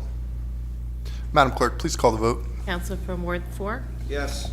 Ward 5? Yes. Ward 6? Yes. Ward 7? Yes. Ward 1? Yes. Ward 3? Yes. Mr. Mayor. Yes. Motion passed by a vote of 7-0. The third item for requested action, that the proposed amendment to Appendix A of the Code of Ordinances Zoning and Land Use Code, Article 3, Official Map as shown on proposed zoning Section 3 map, receive final passage by a roll call vote. I have a motion, Councilor Pease, second by Councilor LaChapelle. Discussion, or sorry, Director Hediger. No worries. Larrabee Road is at the bottom of the screen. Greentown Line is at the top of the screen. This entire section of Main Street right now is zoned office residential. The proposal after meeting with the planning board and council during that work session was to rezone everything out there to highway business. You folks did have some discussion about this last time about nonconformances and things of that nature. I believe this is the section that Mr. Lyson has some comments and concerns with as well. Discussion from the council. Since we have Mr. Lyson here, I invite you to share your concerns. Okay, thank you. You know, you talk about earlier going from NCA to OR and had big discussions about a couple of lots. There are residential properties all along both sides of Main Street in this area. And going from OR to highway business allows gas stations and allows industrial uses, and David, you might talk about some other things. So the concern I have is what's the effect going to be on residential properties up there? And we might talk about taxes now. I mean, some of the tax revenue increases are going to be due to residential houses that are gaining value, some ridiculously high. But how are we going to protect those neighborhoods from, you know, mini malls? You know, HB is pretty much lets everything. And I was a planning director here for 15 years, so I know a little bit about planning. And I was a city councilor for 2 terms, so I know a lot of the residents, I know a lot of these properties. And Linda, you spent a lot of time on Ware Street, but did you come up to see, and I tried to contact you, but did you see these properties along Main Street? Just to throw it from OR to HB without any thought about individual properties, I think is lazy, quite frankly. And I know at the first workshops, staff was saying, we don't want to change the zoning in this area. And I know back in '88, when we had a massive rezoning in Lewiston, I was a citizen at that time, I wasn't working for the city. But this area here was to be preserved for a nice entrance to the city. And I think if you drive it, it is a nice entrance to the city. And there are a lot of nice residential homes along the way as well. So to me, going straight OR to HB just does not make sense in this area. And a good portion of that is our part of Ward 1, Councilor Scott. So I would like that kind of consideration that you gave to Ware Street to kind of continue on up Main Street. And why all of the OR going to a HB, it just doesn't make sense. Thank you. And I'll answer questions if you have any. And I did send an email prior to, I was actually out of state and unable to attend some of the planning board and council first reading. But I did send an email, and I might have mentioned section 1 rather than section 3. I got my numbers crossed there, but in any case, I just think going OR to HB for this whole length just doesn't make sense. It was discussed very heavily during the 88 rezoning, and they said we want to protect this area and we want to protect housing, and that's what the OR does. It allows some commercial development, and some has occurred, but I'm thinking that just doing it HB and saying, well, we'll see what happens, is not a solution, quite frankly.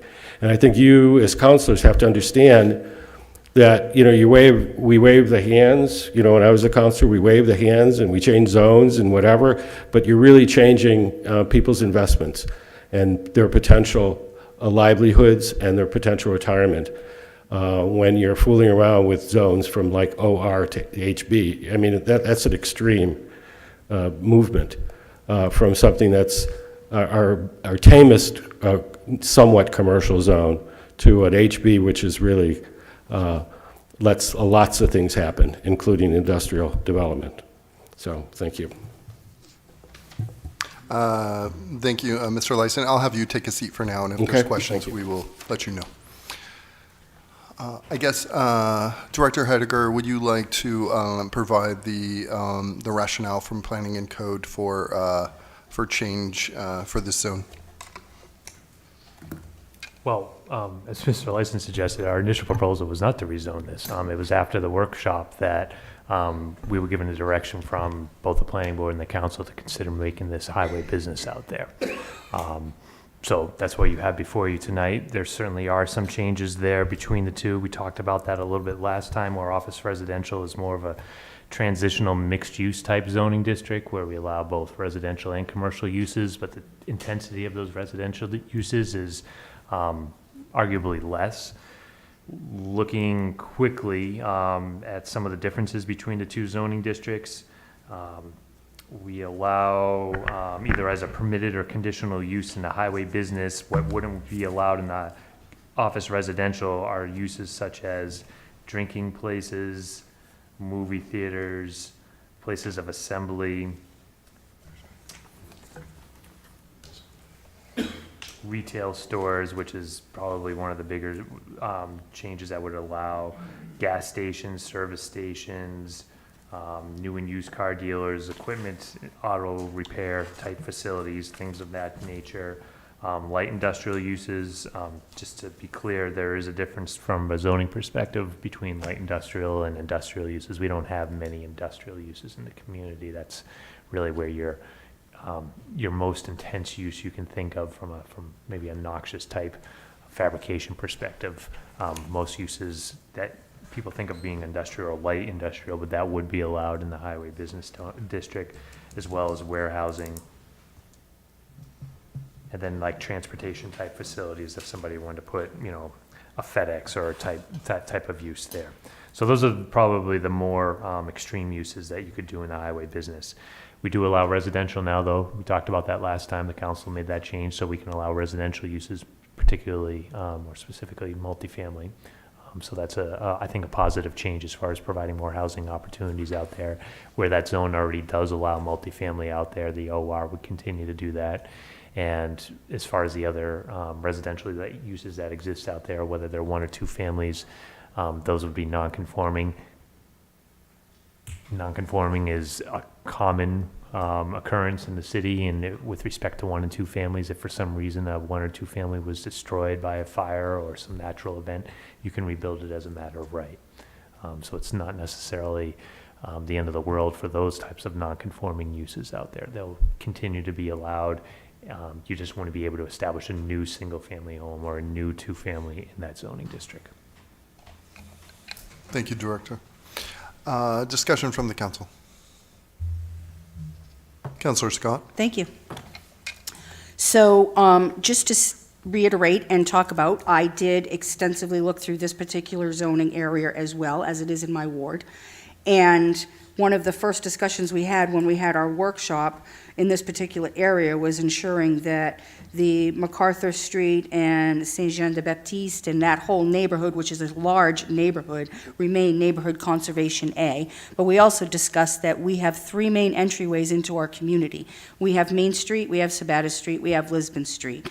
And we discussed also economic development and the need for more housing. And we need more housing in our community. Main Street is a very busy street. It's getting busier and busier. And we already have things out there that are small businesses up and down Main Street. And we have residential as well, just like we have on the other entryways into our community. We all discussed this along with the planning board. The planning board gave a full recommendation to agree to this, and I'm in agreement with this as well. Councilor Harriman. Thank you. So I really appreciate Mr. Lyson's concerns. I guess the way I see this is, I mean, it's Route 202, so it's really an extension of US 2. So it's really a major highway in some sense, and it's true that historically there have been several single-family homes out there, but it just seems to me like that, if that's not the best place for more commercial types of uses, I don't know what is, because it's a major corridor, it's an artery. It just seems like a place where we could allow those sorts of uses. Thank you. Councilor LaChapelle. Thank you. And just to add on to my two esteemed colleagues, due to the size of the lots, you're not going to have a strip mall that's going to go in there. You're not going to have a massive place because the lots are not deep enough. You might have some smaller commercial. There's not going to be anything huge because of just the sizes of it. So I agree. I think I'm still in support of this move. Director Hediger, you, if I remember right, did you mention possibility of a factory with a noxious smell, or did I? No, my point was just to clarify that industrial uses are not allowed in the highway business, light industrial. Oh, okay. Thank you. Thank you. Councilor, or further comments from councilors? Anything you'd like to add, Director Hediger? Not at this time. Madam Clerk, please call the vote. Council from Ward 4? Yes. Ward 5? Yes. Ward 6? Yes. Ward 7? Yes. Ward 1? Yes. Ward 3? Yes. Mr. Mayor? Yes. Motion passed by a vote of 7-0. Agenda item number 6. Item number 6, public Thank hearing. you, Director Hediger. On the 2024 fiscal year community development block grant budget and home budget. Requested action to conduct a public hearing to receive public input on the city's fiscal year 2024 community development block grant program proposed budget and the proposed home program budget. Councilor LaChapelle, seconded by Councilor Pease. And before we open up the public hearing, do you just want to kick us off, Director Jeffers? Certainly. On March 23rd, there was a workshop with the council where much of the same material that was included in this packet is being basically repeated. We had this conversation earlier. I'd be happy to repeat it. Really, the only significant change is in the home budget, which I really cleaned it up as I looked at it and started seeing how things were allocated and making it more clear. But in a nutshell, I can try to cover the ground very quickly on CDBG, how we're looking to allocate it, if you like, or I can just stand down. Your call. I think we're good, unless the councilors. Councilor Scott, did you have a question? No, I just want to make a statement because I wasn't here when that presentation was. I was actually in the hospital, so. Oh. Yeah. So I just want to thank your board and your committee for the work that was done on this. I really appreciate it. I appreciated the presentation by you and by Chair Gudis, and I just wanted to state that because I did watch it. So, Well, thank you. And sorry to hear of your issues. I'm but good glad now. to have you back. Thank you. And for the just for clarification purposes, we did not need a motion to conduct a public hearing. Is that correct, Madam Clerk? Correct, and this isn't asking for any action or decision. It's just to open the hearing to receive public input at this time. Thank you. Thank you very much. Councilor LaChapelle. Yes, thank you, Mr. Mayor. I just wanted to point out that we are funding one Lewiston code enforcement officer to handle, fully funded, to handle blight and addressing slum, blight, and improving the quality of housing in the CDBG target area. Very similar to what a absent fire inspector would have been doing, so we're not really losing, we're still gaining. Further comments from councilors before we open up the public, or Councilor Harriman? Just to clarify, is that one code enforcement officer, is that a continuation of someone who's already in the position? It's not a new position? That's correct. Okay, thanks. At this time, I would like to open up the public hearing.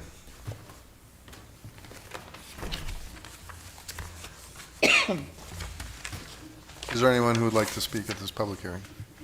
And the public hearing is now closed. Thank you, Director Jeffers. Thank you. We'll see you on the second. Thank you, Chair Gudis. We appreciate your service. Agenda item number 7. Yes. Item number 7, approving the approving the order authorizing the city administrator to negotiate the acquisition of land on the Kennedy Park side of Pine Street and the extension of Beach Street with Franklin Property Trust in a combination of a donation and a cash purchase price not to exceed $200,000 plus legal fees, and execute the necessary documents subject to planning board approval. Requested action to approve the order authorizing the city administrator to negotiate the acquisition of land on the Kennedy Park side of Pine Street and the extension of Beach Street with Franklin Property Trust in a combination of a donation and a cash purchase price not to exceed $200,000 plus legal fees, and execute the necessary documents subject to planning board approval. Have a motion, please. Councilor Clement, followed by Councilor LaChapelle. Administrator Hunter, would you like to kick us off? Yes, Director Bruncheck and I are tag teaming this. So from the financial side, as you recall, we've been talking about these two properties and the need to work out an agreement with Franklin Property in order to move forward with two projects. The Choice neighborhood has some amenity improvements along the Pine Street side of Kennedy Park, as well as enhancing some of the trail system. And as we move forward with the Riverfront Island master plan, that Beach Street will be critical to have that. This has been probably about a year in negotiations for this piece, so the fact that we're moving forward is wonderful. Thank you for your hard work, both of you. Discussion from the council. Public comment? Anything further, Administrator Hunter? No. Director Bruncheck? Back to the council. Are we? I think we're good. Are we good to vote, Madam Clerk? I think so. Let's proceed. Council from Ward 4? Yes. Ward 5? Yes. Ward 6? Yes. Ward 7? Yes. Ward 1? Yes. Ward 3? Yes. Mr. Mayor? Yes. Motion passed by a vote of 7-0. Agenda item number 8. Item number 8, order authorizing the allocation and disbursement of 13,730 CDBG contingency funding to the YWCA to preserve the existing intact roof over the swimming pool. Requested action, authorizing the allocation and disbursement of $13,730 in CDBG contingency funding to the YWCA to preserve the existing intact roof over the swimming pool. May I have a motion, please? Councilor Pease, second by Councilor LaChapelle. Director Jeffers. Yeah, this is, you're going to have these coming throughout the course of the year. We had public facility dollars allocated that could be done on a rolling basis rather than just once a year. The YWCA is trying to maintain the integrity of the roof. This $13,730 is really just an inspection and a writing a scope of services. I would expect that they will be back to us asking for some assistance when actually they know what the repair needs to be done, but at this point they have no idea. So that's what the memo covered two different items. The YWC roof was up for the $13,730, and we do have a specific order for that. Thank you, Director. Discussion from the council? Councilor Harriman. Thank you. I just had a question on how groups could apply for this funding and what the criteria are. I see it says public facilities. Do you have any more information about that? We have a sort of a list of agencies that we work with over time. Safe Voices is another one that's coming up. The Seniors Plus is building a new facility. There's someone, Tree Street Youth has consistently applied for these funds. We have occasionally used these dollars for municipal public works projects as well. But we sort of do bigger allocations typically for the city projects, and then these are to help our agencies when they have brick and mortar issues arise. It's well known amongst that community. We send out a email blast saying that the funds are available. If you have something, let us know. Thank you. And if a newer group or agency wanted to apply, would they just contact you to see if they might qualify? Or? Yes, that would be appropriate. Candidly, I just lost my staff person who sort of handled the nuts and bolts and all that stuff, so I'll do my best to get them underwritten quickly. Okay, thanks. Yeah. Councilor Pease. Thank you, Mr. Mayor. So this $13,730, that's just to get a quote, inspect it? That is my understanding. And well, the way it says is preserving the existing. I thought they were doing some work. yeah, no, it was, a memo was written by my staff person, and I agree. I asked the same question you are. I was thinking, that's all it takes? Roofs are typically more expensive than that. And she said, no, it really, it's not well represented in the memo. Okay, thank you. Yep. Public comment for this agenda item. Back to the council. Anything further, Director Jeffers? Madam Clerk, please call the vote. Council from Ward 4? Yes. Ward 5? Yes. Ward 6? Yes. Ward 7? Yes. Ward 1? Yes. Ward 3? Yes. Mr. Mayor? Yes. Motion passed by a vote of 7-0. Agenda item number 9. Item number 9, order authorizing the allocation and disbursement of $100,000 in CDBG public facilities funding to Safe Voices to renovate their building to better meet the health and safety needs of the survivors of domestic abuse and sex trafficking who are utilizing the program hub. Requested action to approve the order authorizing the allocation and disbursement of $100,000 in CDBG public facilities funding to Safe Voices to renovate their building to better meet the health and safety needs of the survivors of domestic abuse and sex trafficking who are utilizing the program hub. May I have a motion, please? Councilor Pease, seconded by Councilor LaChapelle. Discussion, or, Director Jeffers. Yeah, this group received $100,000 in last year's budget for CDBG. They actually had a $300,000 cost over, I shouldn't say overrun, but just construction costs have been what they have been. So they were way over budget, and they're asking for a second allocation of another $100,000. Thank you. Yep. Discussion from councilors. Public comment? Back to the council.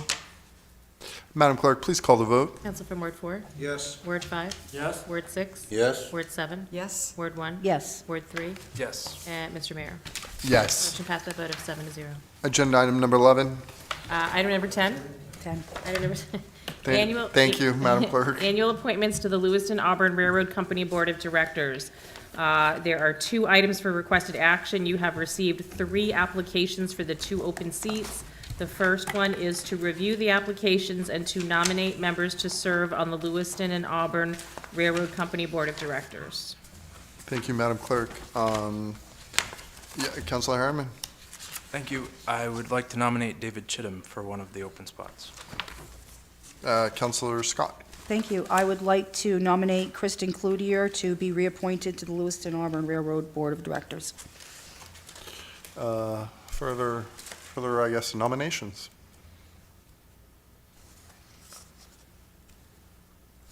Madam Clerk, we could also have discussion on these nominations, correct? Sure. Okay. Yeah. I guess further nominations or discussion on these nominations. Public comment on these nominations. Back to the council. And there are 2 open spots, There are, yes, sir. and we have 2 nominations. You have 3 applications. Right, but we have 2 nominations on the yes, sir. floor right now. Correct, Mr. Okay. Chittum and Ms. Cloutier, yes, sir. Okay. Our nomination cease. Sounds like we're ready to vote? Madam Sure, so Clerk? then the please. next item would be to appoint David Chittum and Kristen Cloutier as Lewiston directors on the Lewiston and Auburn Railroad Company Board of Directors for 3-year terms, said term to expire April 2026. Do we need a motion, or can we head straight to a vote? Motion would be great, please. Motion, So moved. please. Counselor Clement, followed by Counselor Pease. Discussion, public comment, back to the council. Madam Clerk, please call the vote. Counselor from Ward 4? Yes. Ward 5? Yes. Ward 6? Yes. Ward 7? Yes. Ward 1? Yes. Ward 3? Yes. Mr. Mayor? Yes. Motion passed by a vote of 7-0. I'm not used to voting. Congratulations, both of you, and thank you for your service, Kristen. And now we are up to item number 11. 11, item number 11, resolve recommending the appointment of a proxy to vote the shares of the Lewiston directors of the Lewiston Auburn Railroad Company as a single block as determined by the majority of the Lewiston directors. There are 2 items for requested action. The first item is to nominate a Lewiston director from the Lewiston and Auburn Railroad Company to serve as the proxy to cast the vote on behalf of the shareholders at the upcoming Lewiston Auburn Railroad Company annual meeting. If I remember right, isn't it normally you, Director Jeffers? I would say historically it has been me, and it's the only time I get to vote because I'm an ex officio member. But I believe we might have a conflict the same night of the annual meeting. So if you would like to nominate another member to do that, it's sort of it's an odd thing in the ordinance, not the ordinances, but the And it could be- charter. it could be any It could Lewiston be any member. of them. Historically, I've been the person. I but- nominate Kristen Cloutier. And we have a nomination for Jeff Goslin. Further nominations? Jeff is no longer on the board. Just looking at the, okay. He's one of the ones who just stepped down. Oh, Jeff just stepped down. He did. Well, his term is finished. Okay. Thank you for your service, Jeff. We have currently 1 nomination, Kristen Cloutier. Are there other nominations? How are we proceeding here, Madam Sure, Clerk? Sure, if there's 1 nomination, we'll proceed the same way that we did, so then we could move to the second item, which is to approve the resolve recommending the appointment of a proxy, Kristen Cloutier, to vote the shares of the Lewiston directors of the Lewiston Auburn Railroad Company as a single block as determined by the majority of the Lewiston directors. May I have Counselor Pease, second by Counselor Harriman. Discussion, or public comment, back to the council. Just one thing I wanted to say. I want to thank everybody that's been on this board. There's a lot of work that's been done. They've done great work. And I'd also, though I think Kristen has done great work, I want to recognize and also thank Mr. Chittum for his work, because he's been on the preservation board, the Historic Preservation Board, and done other things as well. So I'd like to thank him for his service to our community as well. Thank you. Madam Clerk, please call the vote. Counsel from Ward 4? Yes. Ward 5? Yes. Ward 6? Yes. Ward 7? Yes. Ward 1? Yes. Ward 3? Yes. Mr. Mayor? Yes. Motion passed by a vote of 7-0. And I hope, Kristen, if you're watching, you can make this meeting. And what happens if she can't, or how does that work? That's a good question. We've got a little time before the meeting, so I'll let you know. Okay, I'll let you check in with her. Yes. Thank you, Director. We are now up to reports and updates. It's school vacation this week. I get nothing. You haven't met yet, have you? Okay. Anything from Finance, Counselor Clement? Nothing. Just routine stuff. Seeing no reports and updates, we are now new business. Any, Counselor LaChapelle? Thank you. I was contacted by a constituent of mine that owns Schmenge's Pool Hall, and they want to get live entertainment in there, and there's some kind of a weird zone that is on Schmenge's property that if they have live entertainment, and they wanted to exclude children from coming in and just have live entertainment, they can't do it because of the zone that they're in. Really? They can, because they're a drinking establishment, and it's just very different. I had a long conversation with Director Hediger.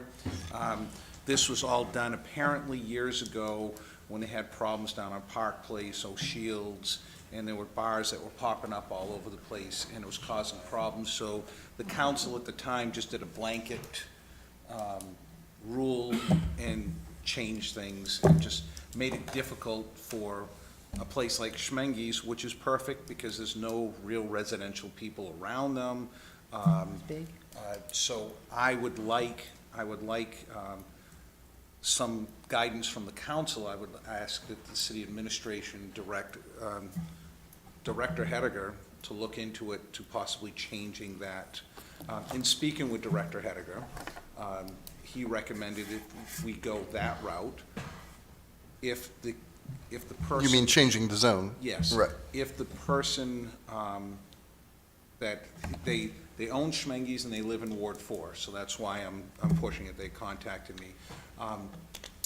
If they try to pursue it themselves, the wording, they have to hire the attorney, and it just becomes very costly to have this done. Director Hediger is inundated with stuff already, but if the council makes a recommendation, that gets moved to the top of the list, and it can move forward, and we can make another happy business person in our community. So I would like to see Director Hediger work in conjunction with them and see how we can move it forward to make everybody happy.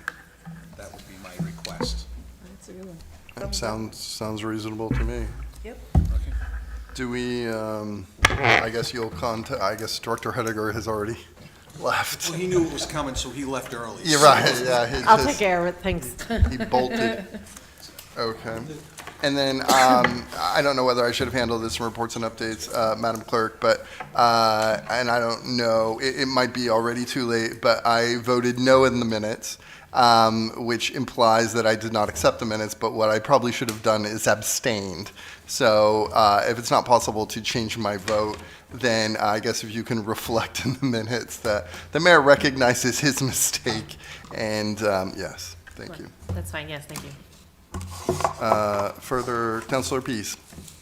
Just to comment back on the Schmengi thing, I think it's a great idea we get him involved and get it changed.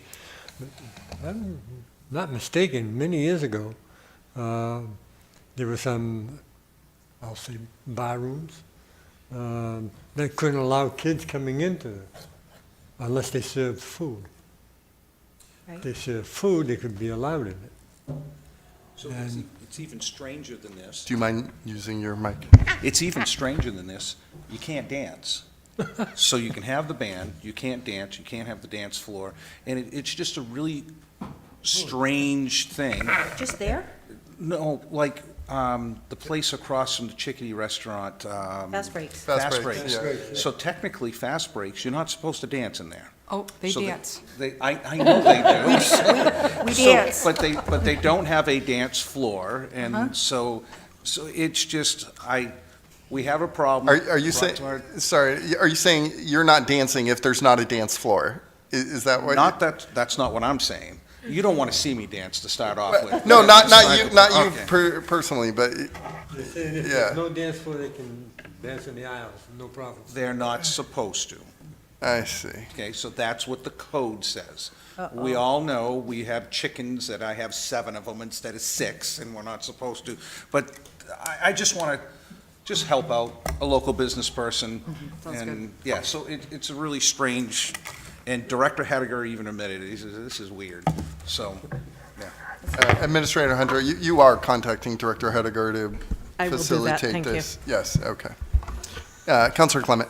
Mr. Mayor, if I just might direct a comment to my colleague from Ward 4, don't expect that that's going to go to the top of the list, because I had 4 items ahead of you today. It can be the 5th item, okay? Well, that's it. This is not a competition.